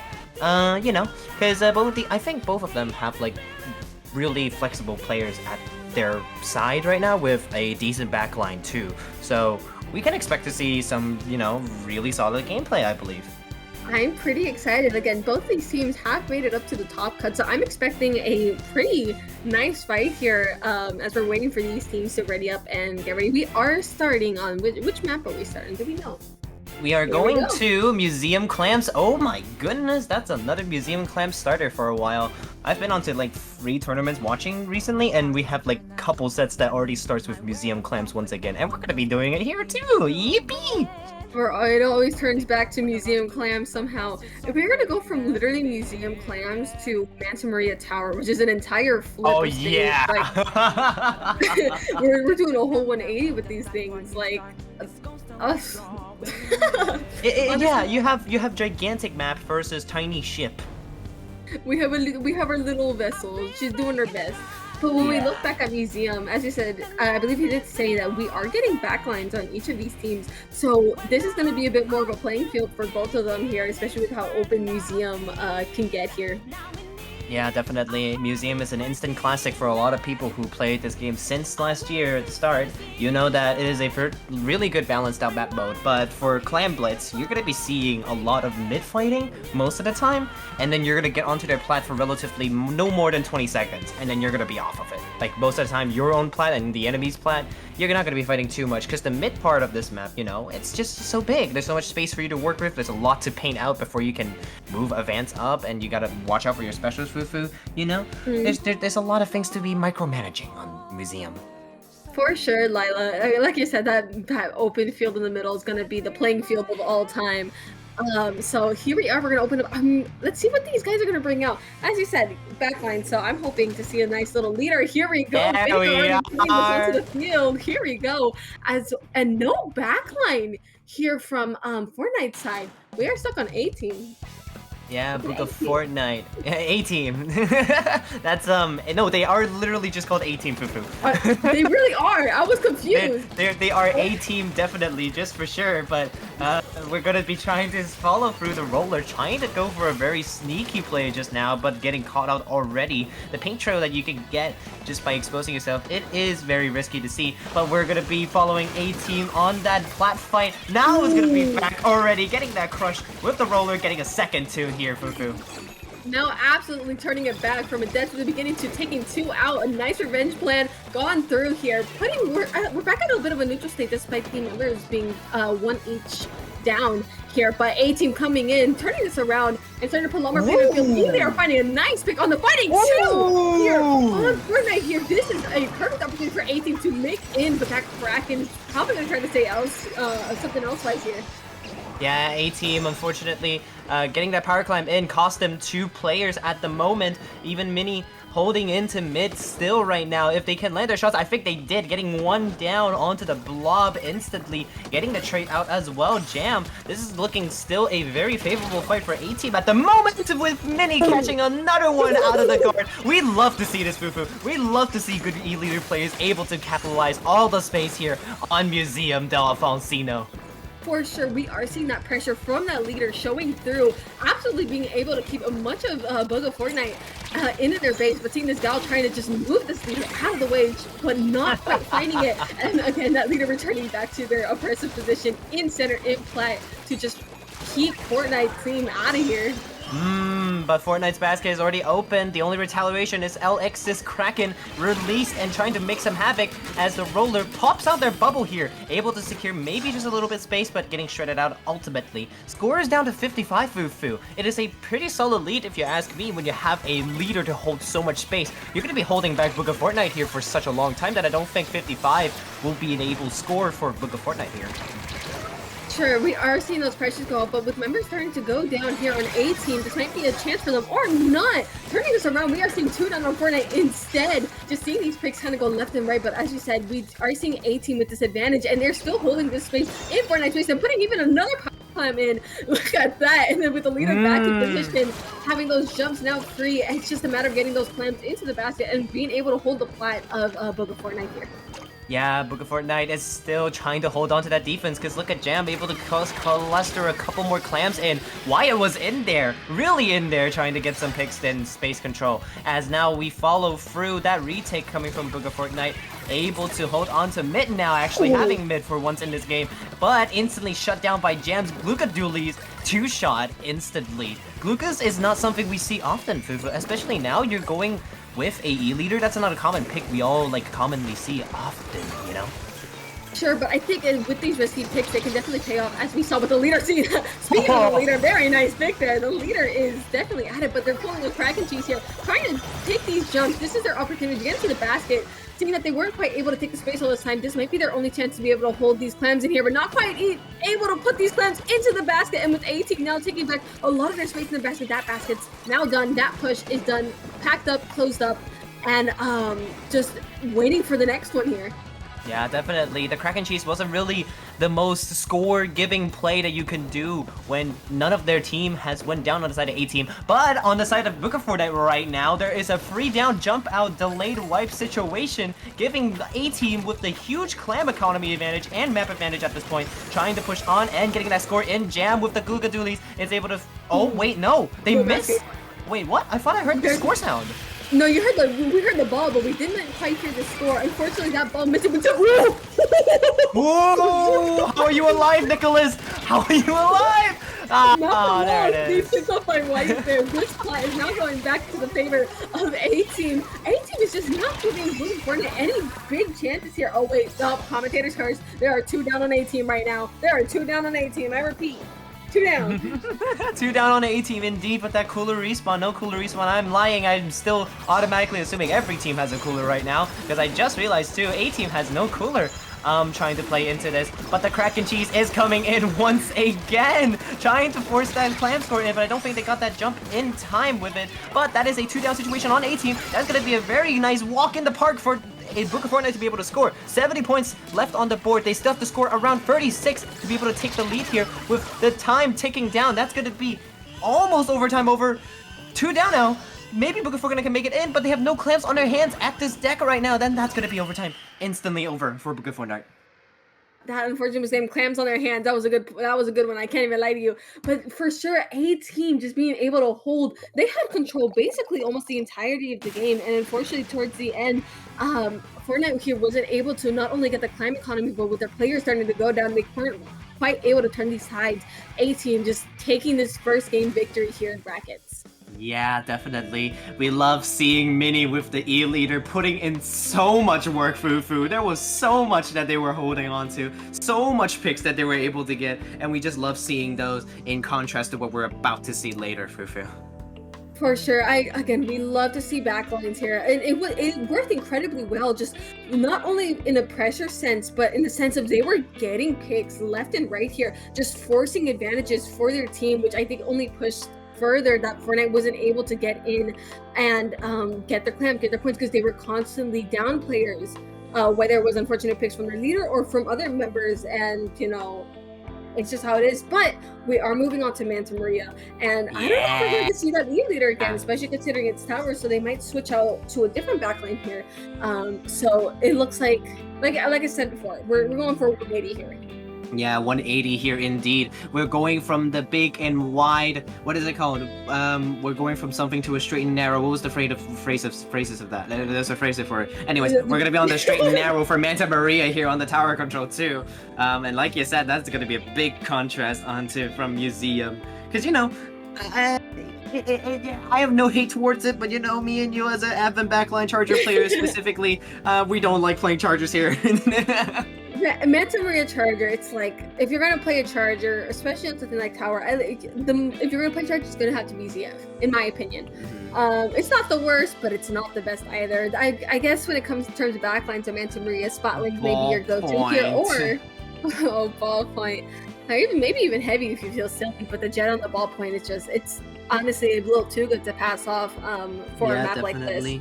Yeah, no, Um, there's also some other like players I've been going around recently, seeing a lot more ballpoint devote in action for some reason. The ink vac onto the narrow straightaways actually feels like it's quite usable to let your teammates pass by without having to worry about getting splatted trying to go into that narrow strip of street there. But we're gonna see if they're gonna do that. It's just gonna be the vanilla ballpoint.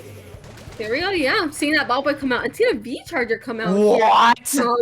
This is gonna be interesting. What? We were just talking about VAC. I am Fufu. I summoned it to existence once again.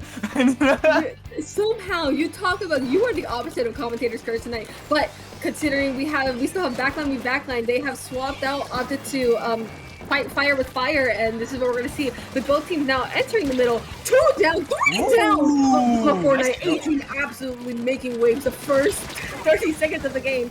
Asriel just trying to come in, trying to clean up, and not quite being able to get the picks needed here as A-Team is now riding this tower. Yeah, riding the tower through indeed here as the bunker is secured with this Booyah Bomb and the top left as well, perfectly placed to not let those players nearby to try and get that checkpoint through. But no, the sniper is gonna get on that tower, and Mini with the inkjet here trying to clear out that street as much as they can. But do they know that Asriel is right there in the thick of it, trying to get the picks down? They do and stop that tower immediately, but Jam is gonna retaliate instantly, trying to hold that tower as long as they can, and then find this pick over here. They're gonna get boom! Dude, that was actually huge. Getting the double pick there. Jam absolutely opting to put pressure here on the right side. Just taking 2 members out of Booga Fortnite. A-Team is just pushing this tower as they need. They're just taking members of Booga Fortnite right out. They have this momentum and they are putting it to well use. Seeing their members just jump to the backline. But unfortunately, Nicholas coming here getting 2. Okay, this is the turnaround point. This is the turnaround from Booga Fortnite here.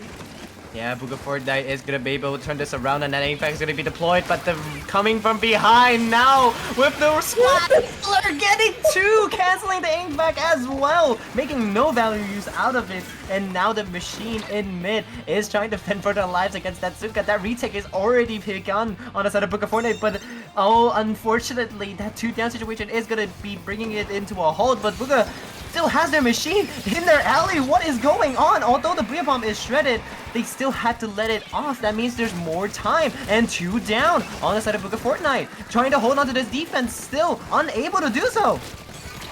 And we see Ezra just trying to come and taking 3 down on 18. Okay, that is a delayed wipe here on 18. This is Booga Fortnite chance to clean up mid, take this retake, and try to push this tower as much as they can here. A-Team has a solid lead of 28 points so far.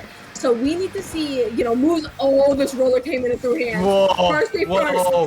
whoa, throwing hands, immediately jumping back to the bunker, trying to secure that space before because they were a little bit far ahead. Nice shot, Alex, trying to get that Gluga. Good punish here, but it's just left of them to try and hold on to the space. Nice bomb kill as well. We love to see those strays that we like to be fending off one another. Now that bunker. Oh, never mind, they got it third. Yo! That was a good cancel. That was a crazy cancel, dude. I can't. Oh, this is a Zuka shot? Wrong. Charger. And then on Manta Maria as well. You can't give any forgiveness for what they're trying to do. That wipeout is going to secure A-Team's push even further in at this point. But like you said, that sniper shot, chef's kiss right there.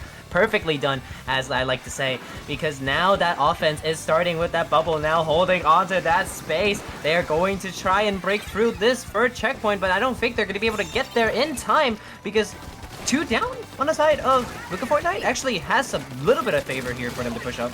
Ooh, that was a really good pick on the tri-slash and just taking out the member that is going to go over ledges here. And see this Booyah Bomb just trying to secure the tower as much as they can, but being forced to, or not, this roller's gonna go for it, trying to go for the trigger, taking it as best as they can.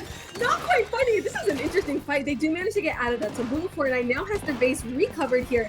But again, just the teamwork we've been seeing from A-Team to make these pushes and just keep them going is incredible here. But Booga Fortnite, of course, isn't going to go down without a fight, meeting them at their base with even numbers on both sides.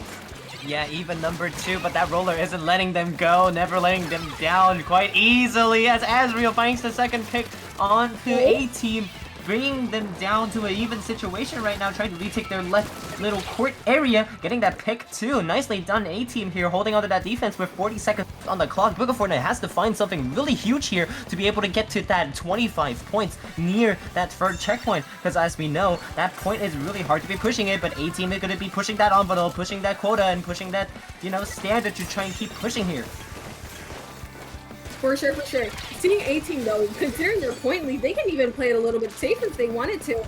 Just defending as necessary and just preventing Book of Fortnite from passing certain points here, especially considering numbers are starting to go out and their special usage right now. Seeing 2 specials up on the side of A-team and none on Book of Fortnite. This is more in the favor of A-team here as the game is ending. Team is tower yellow and no one at the tower yet. And the only member available to get that tower dead at the end, sealing the game and sealing the set for A-team. A-team's going to be moving into grand finals now of the gold bracket. Nicely done. That dominant 2-0 is going to be serving a lot in this case. Well done to them. For sure, for sure. Again, we saw an incredible showing of teamwork from A-team, just absolutely scattering Book of Fortnite's members left and right, whether it be through, from the first game we saw through picks, and this game too, actually both games here, with the E-leader in the first one and the roller in the second one, just absolutely keeping them on their toes. And with their pushes as strong as they were, you know, they had basically no fear going into this, and it definitely showed considering that they won not only the games, but the set. Yeah, instantly. That just proves how much of a momentum that A-team was able to keep this throughout this whole match. Even though they had to switch into a ballpoint immediately, their flexibility just snapped in a sec. So quick that you're able to hold on to that lead, just keep pushing, keep holding that space so relatively easy. And like now with their roller, just caused so much mayhem here. Like that double right here, chef's kiss. That was such a good double. I saw that and I was like, the vac did not quite, the special itself did not function, TM, but it was a very big double here despite them going down. Again, we just saw them absolutely scatter members of Look, the Zuka cancel. Fortnite. Oh wait, here it is, Yeah, that was the insane Zuka cancel. Like, I don't think I would be able to pull this off. Props to them. But they're not going to be moving on, I believe. Is there a third place bracket for this? I believe there should be a third place bracket if I'm not mistaken. Oh, yep, there it is. There it is. And it is going to be, we're going to be following into the updated scoreboard. It will be overtime versus A-team afterwards. There it is, going into grand final. So we're going to be seeing you there in a bit. Yep. Don't go anywhere. See you guys soon.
Welcome back. We are here with the grand finals of Coral Crash Low Tide. Here with Overtime versus A Team in the grand finals right now. I'm joined back once again with the lovely Fufu here. How are you doing tonight? Oh, my microphone's doing a silly bit. Hi, hello. We are here at the grand finals. Ah, I'm so excited. Grand finals, and again, joined here with lovely Lila. Yeah. Love Lila. Let me tell you. Yeah, let me tell you how am I excited to watch both of these teams go at it, because we just saw A Team's perfectly executed backline comp here, but also on the side of Overtime, they had their just a new addition of bubbles here coming from Valiance on the backline side as well. And in my previous experience with them a couple days ago, there is definitely a strong and dominant team out there that can be proven to make a lot of different things work, like a lot of different things. They would run so many different things, and I would guarantee you that I would definitely see a Dreadringer in the field today. A Dreadringer is going to be very interesting to see out here. I'm very excited to see that. You'd almost never see Dreadringers running around. And, maybe when the season dropped, but that was about it. But still, I'm excited. Again, grand finals. Both of these teams are strong. They have a really nice set of strong players here. And seeing the maps here, we are opening on a zones map, which, backlines, we kind of like our zones maps. Yeah, Robo Ramen Zones is definitely something I want to play a lot, actually. Fufu, I take back everything when I first thought about Robo Ramen when I told you about it. I freaking love Robo Ramen Zones. Holy crap. It's pretty fun. It's so fun. You have so many good perches, and then on mid, you have 2 good ledges to watch over the right flank and mid, and you can also approach mid with a bubble and a little ledge you can play over. It's just so fun. Lila's having a trip. We're having pencil. We're going for a pencil. I've seen the Dreadringer. The pencil too. Curse the pencil. Curse the pencil. Where's the leader? Where's the Chargers? I can't say boo tomato because they're gonna go crazy with it anyway. But this first cap going immediately here for Overtime, but not for long here. Seeing the zone attempting to switch and seeing the roller doing a little bit of sneaky plays. Now just trying to pull the sneaky that we were seeing last game with the roller running around here. But see this first pick, Bubbles absolutely throwing hands with Pencil, but A Team flipping the scales. Nice. There's no truth in my words. Yeah, that's the free down situation. Yeah, no rest for them. No rest for those Wicked who are trying to push up onto this zone. Overtime, able to hold on to that lead. The definite advantage as well, getting a 2-down situation already. Even with the crab popping out from Elemental, is trying to create space for the shot to go in. Unfortunately, having go down. Although still holding onto the zone right now. The specials are dialed up on the side of 18, trying to push back in from Overtime. And not looking too great here. Now just went down on the off screen at the moment. Trying to fight out this dualies here. Unfortunately, too, going on for trades here. There's a lot of trades going on, Fufu, and I don't think A Team has it in their bag, but they got another one down just now.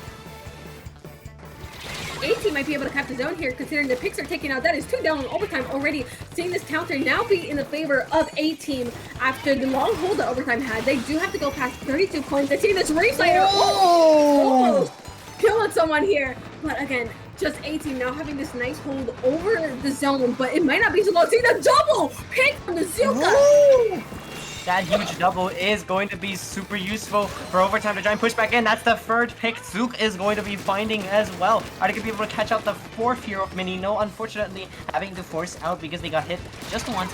Maybe going to get cobbled up upon. Now with that roller pick off the side of the ramp, is going to be able to create some space for the flank to initiate with Jam pincering too. But unfortunately, the pencil does go down on the side of A Team, trying to push back in through the Reef Slider. Comes out. Unfortunately, not going to find Zook is gonna find a second one following up though, finding a third, able to get into a 3-down situation. Fufu with no penalty points left on the clock. They can just push this out and get a KO. Here, considering Overtime having this nice hold, especially with the points being this low, A Team has to do something now if they want a chance of flipping the zone. But again, having this dominant hold, but this might turn around, seeing 2 members down on Overtime. This is A Team's chance to cap the zone, going pencil v pencil, just trying to fight against that paint, capping it and putting a nice hefty penalty on Overtime right now. This is gonna be interesting. Yeah, very interesting indeed. Looking at it, the cap back on the side of Overtime, giving them that penalty is going to give A Team a lot more space to work with, a lot of excuse me, ground to work on, but that Reef Slider is going to instantly cap back that zone, saying, nah, there is no penalty for us to be trying to hold on to. We're gonna get rid of it right now, but that is a neutral situation right now. That was 2 down on each side. Noah is gonna be finding a third on the side of overtime, trying to flip back the zone immediately. That cooler is gonna be ready and dialed up, letting A-Team to push up even further. Mello is gonna have to be forced back because of that push coming in. Zook is gonna go down as well. Zone is in favor of A-Team right now, finding that pick now, hopefully. Hopefully, but again, 18 just trying to overtime, trying to find their footing again, putting a little bit more onto the zone here, just contesting and holding this contest. But 18 capping this once more with these penalty points gone. Overtime really has to get the zone back if they want to, stop this counter from going any further here. Yeah, they are gonna get it immediately, Fufu. That zone pick is gonna be huge. Training out the Dreadbringer for the roller here. Able to find that space. Now holding on to that offensive ramp side. Elemental and Zook able to find that pincer onto the shot. Popping that crab out as well. Forcing Mini out of the spot. Out of that space, leaving Jam also having to jump out. That's a lot of jump outs happening right now. Even though the specials are dialed up, they don't have a lot of time right now. Look at that, 15 penalty points left on the clock. They really got to get in with that, and 1 minute left on the clock too. Mello actually might be able to get their Dreadfingers. Reslider right here, trying to prevent that push coming in. Getting 1 pick here, but the zone is going to be neutral, trying to be painted over. 2 down on the side of overtime. Are they going to be able to flip this back immediately? They're still contesting for neutral right now. Bubbles and Zook is the only ones holding onto the zone, getting that pick down as well. I think over 18 is going to be actually able to get this zone if they're going to be able to paint it, please. It's been neutral for almost 20 seconds now. This is the neutral of all time, but overtime capping that zone, ending the game with a knockout after a 20-second neutral fade for the zone. Oh my goodness. Oh my goodness, dude. I was trying to speak as fast as I can for that to be ending at any point, but A-Team just keep coming back in and throwing themselves onto that zone and just said like, hold on, the 4 points cannot tick down yet, not yet. Look at that. Look at the dude, like 18, like you said, we saw bloodshed, and then 18 members just jumping back in, overtime's members jumping back in, from pencil holding to just everyone else just tossing themselves at the zone. The ultimate turf war, like condensed turf war. Oh yeah, very condensed turf war indeed. This is like those last 10 seconds you would have in those, as well as just like trying to paint as much as you can for disregarding everything. Just unfortunately, just a little bit. If A-Team could hold on just a little bit longer, maybe they could have gotten it. But regardless, happens, it's zones. But we're gonna move on to Inkblot Clams next though. Inkblot Clams, such a tasty map. Map. I am hoping to see that leader again. I'm looking directly at you, 18, because we saw that leader back on the last set. Maybe even ZF. It could be anything, or even if you're feeling silly, ballpoint isn't the worst. And any fun, who am I to complain?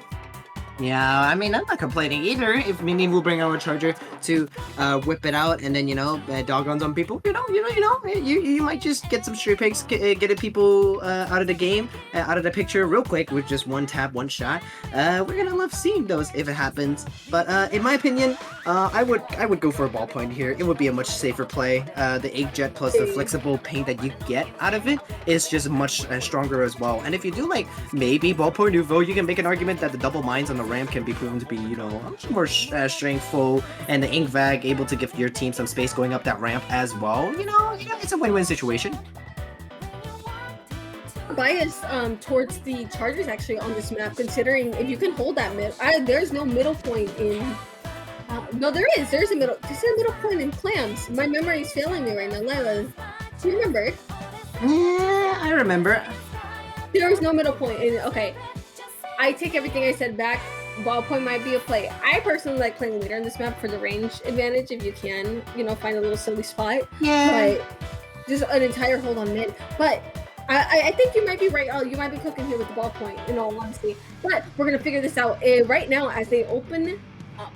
Let's go. Yeah, open up indeed. Let's go see what they're going to whip out. That S-Blast 91 is going to come out on the field with the pencil once again. It's going to be the CF coming out, Fufu. Like you said, the Scope Chargers is going to be here, showing us what it is going to be very useful here. And the Object Shredder is there to prevent that crab from even being active for just a second. We love trying to shred those crabs with our Object Shredder Chargers here, Fufu. Yes. Again, we saw the... So Blaster taking 2 down here, but now absolutely shutting down. So they got a really nice double pick there, especially this early onto the game. So, but again, it doesn't seem to have lasted very long there, considering most of the turf is now in overtime's favor, but we're going back and forth here.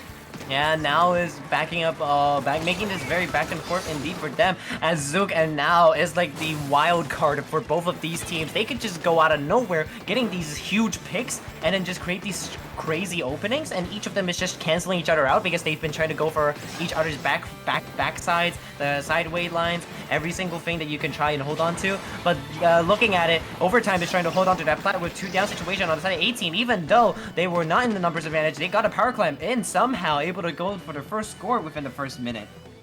While that first score does go out to A team here, unfortunately there wasn't much to capitalize off there, seeing Overtime making a hefty move in, but that Zuka finding a shot on their back line. Just here's their space chance here for A team. Second number going down. Wyatt absolutely coming over here, trying to make a little more space here up front, but with Overtime still gathered here at their plat, A team is still stuck in a bit more middle position, and the Jam can do something here. Oh, but the huge triple coming on the side of A-Team. 3 down. That's a delayed wipe as well on the side of A-Team. Good job on Overtime. Able to get those picks immediately, but they got their clam economy up. That's 1 clam in. They have exactly 1 clam to be able to take that lead if they're able to get up with it, as Zook is going to be following on the top left side, trying to sneak in, but Mini is going to try and stall them out long enough. That's just going to be actually long enough to hold out for the basket to not get scored immediately, as the plat is still looking in relative control of Overtime, trying to stall out as long as they can with this. They found 2 picks on the side of A-Team again. Seeing these picks go out, but again, most of the space is still yellow. Seeing this Reef Slider come in, the chance to put in the second power clam, not quite being able to find it just yet, or no, I take it back. They could still get that clam in, giving themselves a lead here, Overtime, but A-Team now having a more solid hold onto their base. They're going to try to retaliate, and of course, take back their mids. This can go anyway. We are halfway through the game, so it's still really anyone's game with how close the scores are.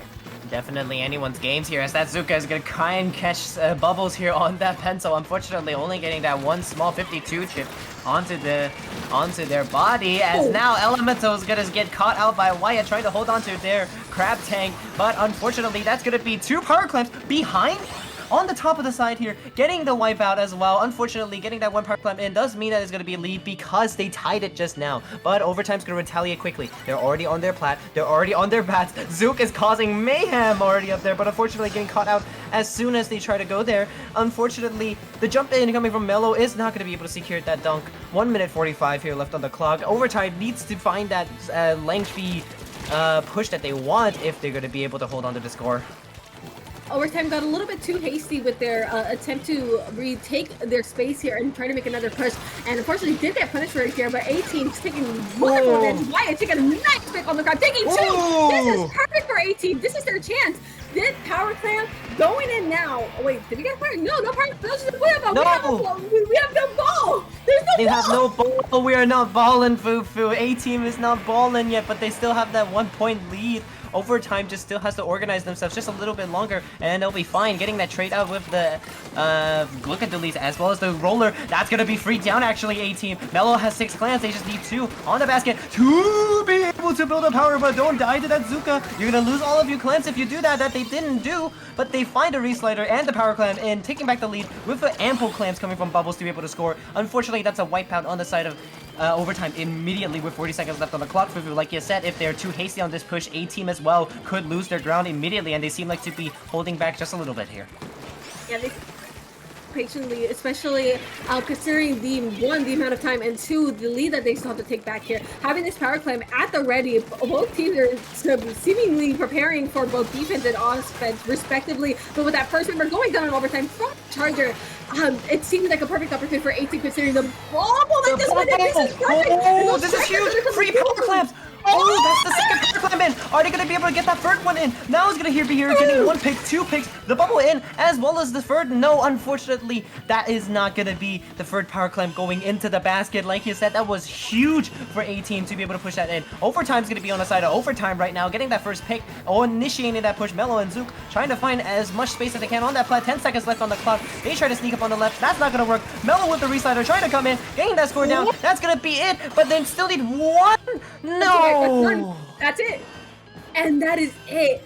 Unfortunately, just going down all at the end. We have seen a little bit of the overtime counter go through, but that is game A-Team taking the game too. Yo! That was huge. Whatever push A-Team did there at the last 30 seconds was so huge. 3 power clams into 1, nearly getting all 3 into, bear in mind. But that was just big enough of a lead to hold on to this push. Now looking at overtime here, it just looked like that they didn't have enough clams to even get that score down because they got the penalty points off. But they still needed like maybe 4 clams to be able to take that lead there.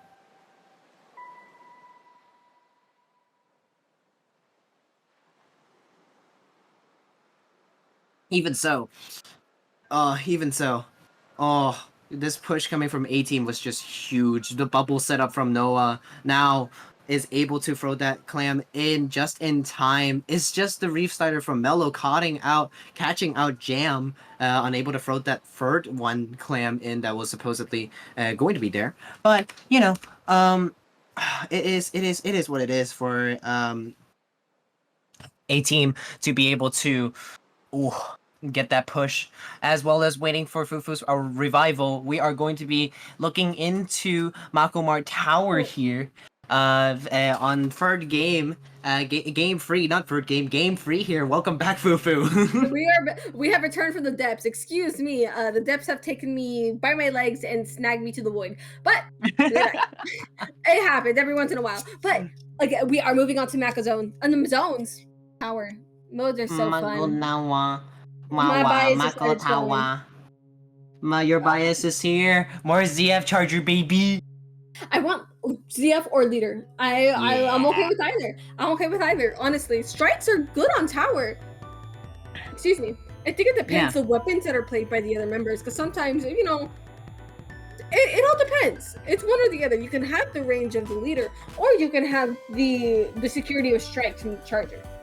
Definitely. The Chargers here are very, very strong, but you gotta bear in mind what overtime has. They have that Dread Ringer, the suction bomb to cut off the ledges, the Dread Ringer itself cutting off ledges, and then you have the surprise of a Reef Slider maybe getting you off once in a while. You know, it could be chaos inducing. It could be very much throwing the other team off, as we can say. But we're gonna follow up and see how well these two teams are gonna be coping with each other, as the NSAP is gonna be coming out on the side of overtime with the Dread Ringer coming back out once again, and the V-Shot too. But with the ZNF, it's gonna be relatively here for Fu. It's still gonna be here and giving some serving some shots. Team is not fixing it if it ain't broke. But see that double bucket come out from overtime. They are going to be ledge deep in here, as we can see from that honk here. But one of the teams already going down, only to get traded off here. But that is still 2 down here on overtime, and with both the members back into the corner, and it's trying to threaten their quite literal ability to stay alive here. Still, A-Team does have this hold with all their members back and getting this tower push past the checkpoint. Yeah, getting that past the checkpoint indeed. First checkpoint goes for A-Team here, as Mellow on the right side trying to shut out the bubble and trying to clear out that ledge space as soon as they can. Nice kill there on the Wyatt, unfortunately trading them out. Booyah goes onto the glass area, clearing that out as well. Mini with the strikes, retaliating soon as well. Nobody's going to be able to get near that tower in that time of the game. With 1 point left on the tower, that's not going to be a checkpoint clear for A-Team. First push down to 32 remaining here, Fufu. 68 points. That's huge here on Mako. For sure. Especially pushing already past that first checkpoint and also through with the second one. That is huge. But A-Team already trying to come back and take the space from overtime. But overtime just having this nice set of turf and nice just control right now. And seeing these specials come out, threatening the livelihood of everyone else on A-Team right now.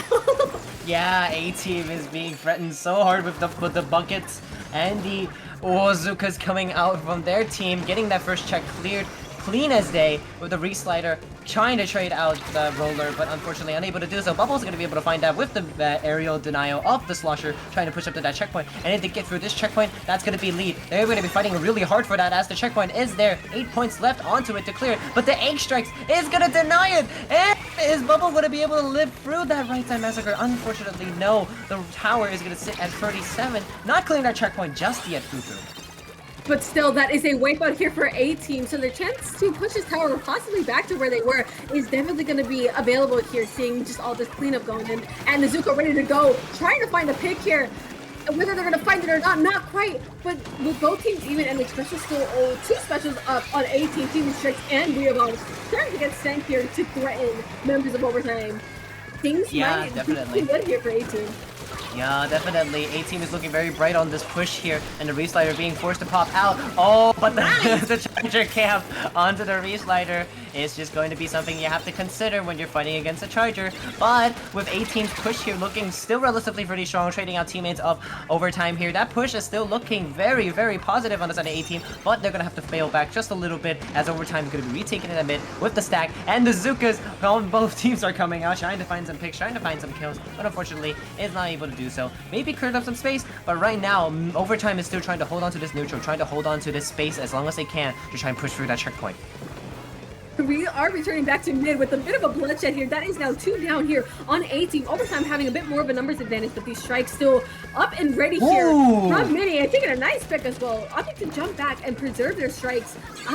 Possibly just for a better push here for their team. A better defense, excuse me. I'm mixing my things up here. But my goodness, we are seeing specials left and right. We are seeing bloodshed here. Ooh, that's a Nasty nice shot. ledge shot. Yeah, the shot's coming through. But Overtime, they're going to be trying to push for this lead here with 1 minute 25 remaining. They're close to the second checkpoint, but the strikes are once again denying the checkpoint from being cleared, as 2 strikes onto the tower is going to prevent that from clearing at the first pace. But with that second strike over, they're going to be able to hold on to that tower. Bubbles is now dancing on it with Zook, able to get the lead, clearing that checkpoint down to a 29, successfully getting that lead. Nice job Overtime. They're going to be able to move through. Mellow, don't run out of ink here. Nice kill. And the kill still does go to our Dread here. But again, they took the risk and got the reward for it. Getting a small lead, even though it is only really 3 points, it is still big considering how far you still have to push a tower in order to get to that point to begin with. So, we have less than a minute here on the clock, and both teams are in very tense situations, again, with how close the scores are. Yeah, too close indeed. I mean, you have to consider that A-Team still has to break that checkpoint to be able to get into the territory of 29 score, while Overtime, if they have that space, they could just keep riding and going into it, but they also do have the lead with a Zuka and 2 to be able to stop that tower immediately. The suction bombs is going to try and say something about that, and getting 1 pick off the tower with Mini having to force that strikes. That's 3 down on the side of Overtime, actually. Zuka's the one left alone to try and hold on to this push. Are they going to be able to kill that out? No, it is a lead flip on the side of A-Team. They made it, but now with 7 seconds left on the clock, it is in favor of Overtime with the man advantage at the moment. They're going to have to be able to get this push through Freezer, through middle, and through their plat to be able to get this lead, Fufu. This is going to be Overtime for Overtime once again. And everything is going to be incredibly tense as they only have 1 shot to try and take this lead back. Playing patiently, paying just every to detail. They have to be really thorough with this if they want this lead. But the Charger taking a pick on the tower already. The game goes to A-Team. The game on A-Team, bringing it back so quick. That was insane. And then the setup coming from Freezer, Mini on top of top right, and then Jam hiding on left stacks when they're approaching to the Freezer area. Just everyone starts jumping on them as soon as that first pick comes through. It's just magical. You don't see that happening way too often in these levels here. Oh, for sure. That was just a take back. We love seeing these comebacks. I think mini strikes were an incredibly helpful factor in this game, especially for A-Team, being able to stop a lot of the pushes in the tracks of Overtime here, or even stalling them out just in time for their teammates to get back. And eventually, we did see in this moment where they were incredibly crucial, being able to help push the winning, push this winning lead. Yeah, look at this. Look at this setup that they're already getting ready to do. Now, Overtime was really concerned of clearing up that top right space with the man that they have, but all of them just forgot to consider that the enemy can be on the stacks, the enemy can be somewhere else that's near the line that you have to cross in order to get that lead. And Jam setting up on the stacks with the Zuka on Wyatt on glass and now coming through onto Freezer just solidified that there was not enough space for them to take and not enough time for them to work with there. And it just ultimately came down to planning ahead just a little bit. Unfortunately for Overtime, they're gonna have to win this next one if they want to keep fighting a chance, because it is match point in favor of A-Team right now going into Undertow Spillway, Rainmaker. For sure. Overtime is gonna have to put in the work, especially. Okay, My brain just went 50 million like things a second here, but overtime does have to step it up if they want a chance to bring the set back. But again, there's a lot more pressure on overtime here, especially considering the scores. But we are moving into basically a whole different mode here, going right into Rainmaker. Rainmaker Undertow is a very silly one. Yeah, we do love to see the very viable map mode, the only viable map mode on Undertow Spillway to be able to play it here. If I were myself here, I would trust myself with the V-scope 100%. Yeah, no, I'm not biased at all. Fufu, not biased at all. Totally, 100%. Yeah, yep. Lila's credible news source. They're never showing any bias. He's always correct, simply. Yep, totally, simply correct, probably correct, totally not fraudulent at all. But we're gonna see what both of these teams are be playing because they're the one playing the tournament. We're just here having the fun of our time commentating them. Pencil. I was gonna say ballpoint, but we're seeing pencil instead. ZF. Mini is not messing around. They said, "Oh, we were killing it last game. They're bringing it back. They are bringing it back." The double charge up on the pencil as well, coming back out once again to get that cooler output. Oh, but the first shots coming from overtime is gonna get them down. We're gonna be seeing these festive colors going array here, as now the advantage on A team is gonna be trying to score in on that left side as soon as they can. Rainmaker is picked up by Wyatt to try and run down as fast as they can. Zook with the roller is gonna be trying to cut this off as soon as they can with the strikes and the roller. Maybe this Rainmaker. Yes, the Rainmaker got cut off by Mello's resetter instantly. Although that's a free down situation in overtime, A team is going to be able to get this pop and get that Rainmaker check instantly. Yeah, for sure. We are seeing these first advantages come out here for A team, absolutely putting the momentum that they gained from last game absolutely to use. But with that roller going down first, that is a numbers advantage here for overtime and their chance to take things back. With numbers starting to go down here on A team, this might be a good chance to retreat and, gather your forces once more, as overtime is now returning back to a neutral state and taking back mid. Yeah, very neutral state indeed. This only has been a minute on that clock going through, and it is A team who has the lead advantage on the checkpoint as well. And if I were you, Fufu, if we have that checkpoint cleared out already, I would start considering pushing up the right side, getting as much score as we can through as soon as we can. Because if you hold on to that lead, and then you get that lead early as well, you can consider how much space you can hold, just like A team did last time at the end of the Mako Tower game just now. Even then, I think A-Team could even opt to play it slow regardless, because they have this checkpoint. They have something that overtime doesn't, but overtime already probably turning this around here. Probably getting this checkpoint. Getting stuffed down by this pencil. Checkpoint, nuh-uh. But again, still, they are still 3 members here, so this checkpoint might still go into their favor unless the Mini! You can't keep getting away with this, Mini! How did you do that? 2 shots in a row onto the Rainmaker is going to actually be able to stop that check for the second time in a row. Unfortunately, they're going to finally go down to the roller and the Dreadringer coming in for that combo. Mello is already trying to clear up that much space with the roller coming up with that bubble. Unfortunately, getting the trade out onto 24 is going to be a very solid push here coming from overtime. They still have 2 players down. They still have their numbers here overtime. Actually, they might be able to continue this push. This pop is still looking very much in their favor to go forward and keep holding this, but I don't think this is going to be looking very bright here as Mini's going to get caught out on Zook. Elemento's going to go for a little bit more score here. 5 more points on the board. 19 down remaining. This is a strong push for overtime. And with Bubble still back here. Oh, never mind. Never mind. Absolutely making me eat my words. Yeah, overtime had a very solid push of 19. So they came back and absolutely retaliated against A-Team. A-Team now has a lot more pressure on their shoulders to get these points on the board. But I don't think overtime is going to go down without a simple fight here. No, definitely not. And that right path is being opened up by Now here, trying to hold up as long as they can on their plat. Because as soon as they need to get near that checkpoint to be able to get that lead. 19 points is very rough coming from both routes as well. But definitely now that left route has a definitive advantage. With the Rainmaker free down on the side of A-Team, it's not going to look too bright here for the Rainmaker to try and hold on to themselves. Mini getting that last shot down, getting that solid wipeout. Nicely done here, as the mid reset neutral is going to be in favor of overtime once again. Looking relatively bright pink and very, very good. Indeed. Here we are seeing A-Team starting to return back to the neutral side of the field, trying to catch members of overtime, taking out their splash already. Yeah, A-Team is already putting their plans into place, taking members down. Their scatter plans are almost working here. I just realized we have roller be rollers. I'll sneak in, you want to play this? I'll sneak in, you want to play this? Yeah, they're gonna be playing it out, roller v roller, you know? But the pop is gonna be neutrally contested by Elemento, making that pop, able to find that Rainmaker as well. Are they gonna be able to throw it back for a reset? Yes, they are going to actually be throwing back for a reset. 2 down on the side of overtime.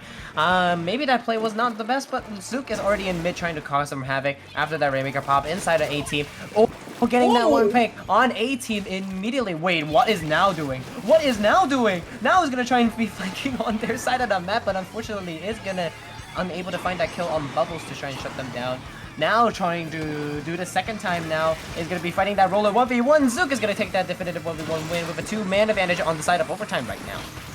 Right now, we are reaching towards the end of the timers here. Only 30 seconds left. And with overtime having the Rainmaker and pushing this more towards the base of A-Team, things are not looking so bright here for A-Team, especially considering this point advantage that all they were managed to get was the checkpoint, and with the Rainmaker still in the hands of overtime and the counter just continuing to tick down and then just holding the space. It's gonna be a little bit rough here for A-Team. Yeah, really rough here. If A-Team can get that snipe down onto Elemental, maybe they can get a chance to enable overtime for A-Team. Oh, there's only 1 second left, and it's unable to find that overtime. We're going to be going to a game 5 situation here, Fufu, going in favor of overtime. And they were not going to go down without a fight. Evening the score here. Game 5, we are going back at it, and we're going to be returning to zones. The Paint Central Turf War condensed game of all time. That's what we're going to be ending off on. But again, overtime, we saw the momentum that A-Team brought in the beginning of the game, bringing that from the game before, taking that win and trying to put it in, but overtime absolutely retaliating, giving them a taste of their own medicine and shoving those points up to the last 20. They're so awesome. Oh my goodness. The last 20 was amazing to be pulling out. But, you know, it is a feasible feat that Overtime can use. They have a little bit of a break right now. They can think about it. They can slowly, calmly collect themselves to go in. It is just a little bit unfortunate, you know, that the snipe couldn't go down. We know it happens sometimes on Rainmaker, but it is what it is. We're gonna see that Game 5 coming back out, though. And zones, like you said, Paint Central. We're hoping to see maybe... Oh, it's Barnacle and Dime. Oh, God. Leader, oh, come on. Come on. Oh. If not Pencil, we're going to be seeing a Pencil again. Like, there's no way, dude. Please do not be the Pencil 1v1 once again. Curse a Pencil. Curse a bra. Oh, dude. We're going to be seeing the final efforts of both teams absolutely bring it in here. Yeah, definitely both of these teams are going to be whipping it out once again as much as they can to, you know, bring the score, bring the pace in, and I am just really interested to see, because on the side of overtime, you got Pencil and the Reef Slider and Dreadringer to paint out as much as they need to, and then on the side of A-Team, they got their Ambush Glugas and as well as their roller player that has been so consistent on putting that bubble up as well. It's just going to be a rough time for both of these teams to try and definitively take the lead on this zone, or if one team can set it up properly, they can just lock them out. True, a lockout would be insane. This map, if you're locked out, it can be a little crazy on the lockout sense, especially considering the backlines. They can really hold someone back if they really want to. But regardless, we're Megalomania. Undertale. Sans Undertale. Anyways, not about them. It is about this, and it is going to be a Carbon coming up from Zook on this map mode with the regular no cooler Pencil coming from A-Team here. What are they cooking? What are they cooking? Told you the Pencils. They were coming out. Zones and Pencils go kind of hand in hand here. As much as I love my favorite little one-shot weapon, but both teams opening here. A-Team already trying to make these plays, but this ruler absolutely going straight for the charger, absolutely going right for the anchor, and it quite paying off. Oh, not quite paying off. Excuse me, with A-Team having this first cap at the zone. Yeah, definitely. And I'm curious to think about what is A-Team trying to consider with the new Pencil Wall and Rain instead of Cooler here on this map mode, because Rain definitely is a very choice pick. Whoa, Mello, what are you doing with the Reslider there? An interesting cap there, but it's gonna be a 2 down, actually 3 down situation. That was a huge opening for overtime. What was that? I mean, it's the turnaround of this entry. I mean, I actually didn't quite get to see what happened, but 3 down is 3 down, and overtime is taking full advantage of that, seeing as, you know, it's just free space at that point. Yeah, definitely. But that lead is gonna flip back onto Overtime's favor immediately. That rain is also coming down, as well as Suzuka too. Now able to enable in the bubble, but unfortunately Elemental's gonna get caught out, cutting them out on that plat side. With Mello with that reslider kill. That pencil is not gonna be a one-shot this time. It is not gonna be able to get that one-shot kill onto that reslider. We are not gonna be able to see those cancels in these games, but that's already 30 points remaining on the clock, Fufu. And he can settle this lockout very soon here, Overtime. Yeah, Overtime is just putting this pressure, and with less than 20 ticks on the clock, they are really adamant about holding this down. But, you know, this is the last effort of A-Team to try and get the zone, putting 2 members down on Overtime, but trying to get this zone. This is the 1 point! This is the 1 1 point! 1 point! 1 point, 18! You can do this! It is just 1.2 down on us in Overtime! They cut the 1 point curse down! It is 75 penalty on the side of Overtime! That is a hefty penalty, but regardless, A-Team is going to have to, you know, fight against that Reef slider here. They might just have to go, Reef taking 2. Reef taking 2. I repeat, Reef took 2. Reef took 2. I repeat, Reef took 2, but they're just never gonna give up, never back down, never won. They're just never gonna wait until. They're never giving up. Yeah, Fufu, and they're gonna be trying to fight onto the zone, immediately retaliating after that reslider with the crab. Unfortunately, yeah, how did they not die there, Elemental? Elemental was lucky as hell going through. Now is Roller there. Unfortunately, so getting traded out immediately. 2-down situation for both of these teams. Neutral now. Zuka is gonna be trying to fight for that with the Zuka, trying to find this pick onto the zone as they do. Zone flipping back in favor of Overtime, able to apply that penalty, giving them some grace here. Oh my goodness! Reslider just ran over someone. I want to mention that. That was a literal run car over. accident. The truck of Mello just came in, like, took a victim with them. Truck of Mello! But regardless, the A-Team is now forced to defend here from Overtime, as those penalty points are now starting to tick down here. Overtime just trying to hold this best as they can. Has seen all of this orange. They are doing their best to try and just hold this, but seeing the Storm come out, seeing these Zukas come out, this is the effort of A-Team. Seeing everything is being poured out here. They're trying to get the zone, but with the roller going down, these numbers are even not. Oh, 6 penalty points though, Fufu. Just left on the clock. They're gonna have to neutral this onto a 1 point once again. Trying to hold on. Zook is gonna be fighting those 2 picks. Getting a third, maybe. They do not. Zook came in clutch with the Zuka on the top with Overtime, able to secure that win. Nearly a 1 point curse 2.0 just now. Oh my goodness. Overtime absolutely retaliating, taking the last 2 games of this set and taking home the crown for Coral Clash. And a fist bump. Yeah, and a fist bump to go home with. That's something you can be very proud of, but my goodness, from start to finish, Overtime has just been throwing at the zone. Like, look at that instant recap from Mello on the zone, applying that penalty, giving them some grace time here. And as soon as that happens, Overtime is just booking it onto the zone, booking it with the paint. Oh wait, Zook was behind as well? What? That triple was. That's what it was. Yeah. That's an insane triple, actually. That was smart, and it definitely paid off, because that was just a menace play, if anything. Oh, here comes the 1 point curse as we see on the replay. Let's look at what happened here. So the zone was contested neutral in a 2-down situation in favor of A-Team here. And Zook trying to paint it out just wasn't able to, because Jam jumped in and supplement that paint as well. Dying on the zone as well isn't going to help with that paint control, unfortunately so. But in the end, it was Overtime's game. It really was just them showing that, hey, if we got that 1-0 to 100 to 1, we're gonna get that to 76 to 0. Sure, they crushed the hopes of A-Team with that 1 point. That was crazy. Regardless, both teams are shown to be incredibly strong, but it was Overtime that, you know, put everything together and did come out on top, you know, for the end of this tournament here. That was an amazing set.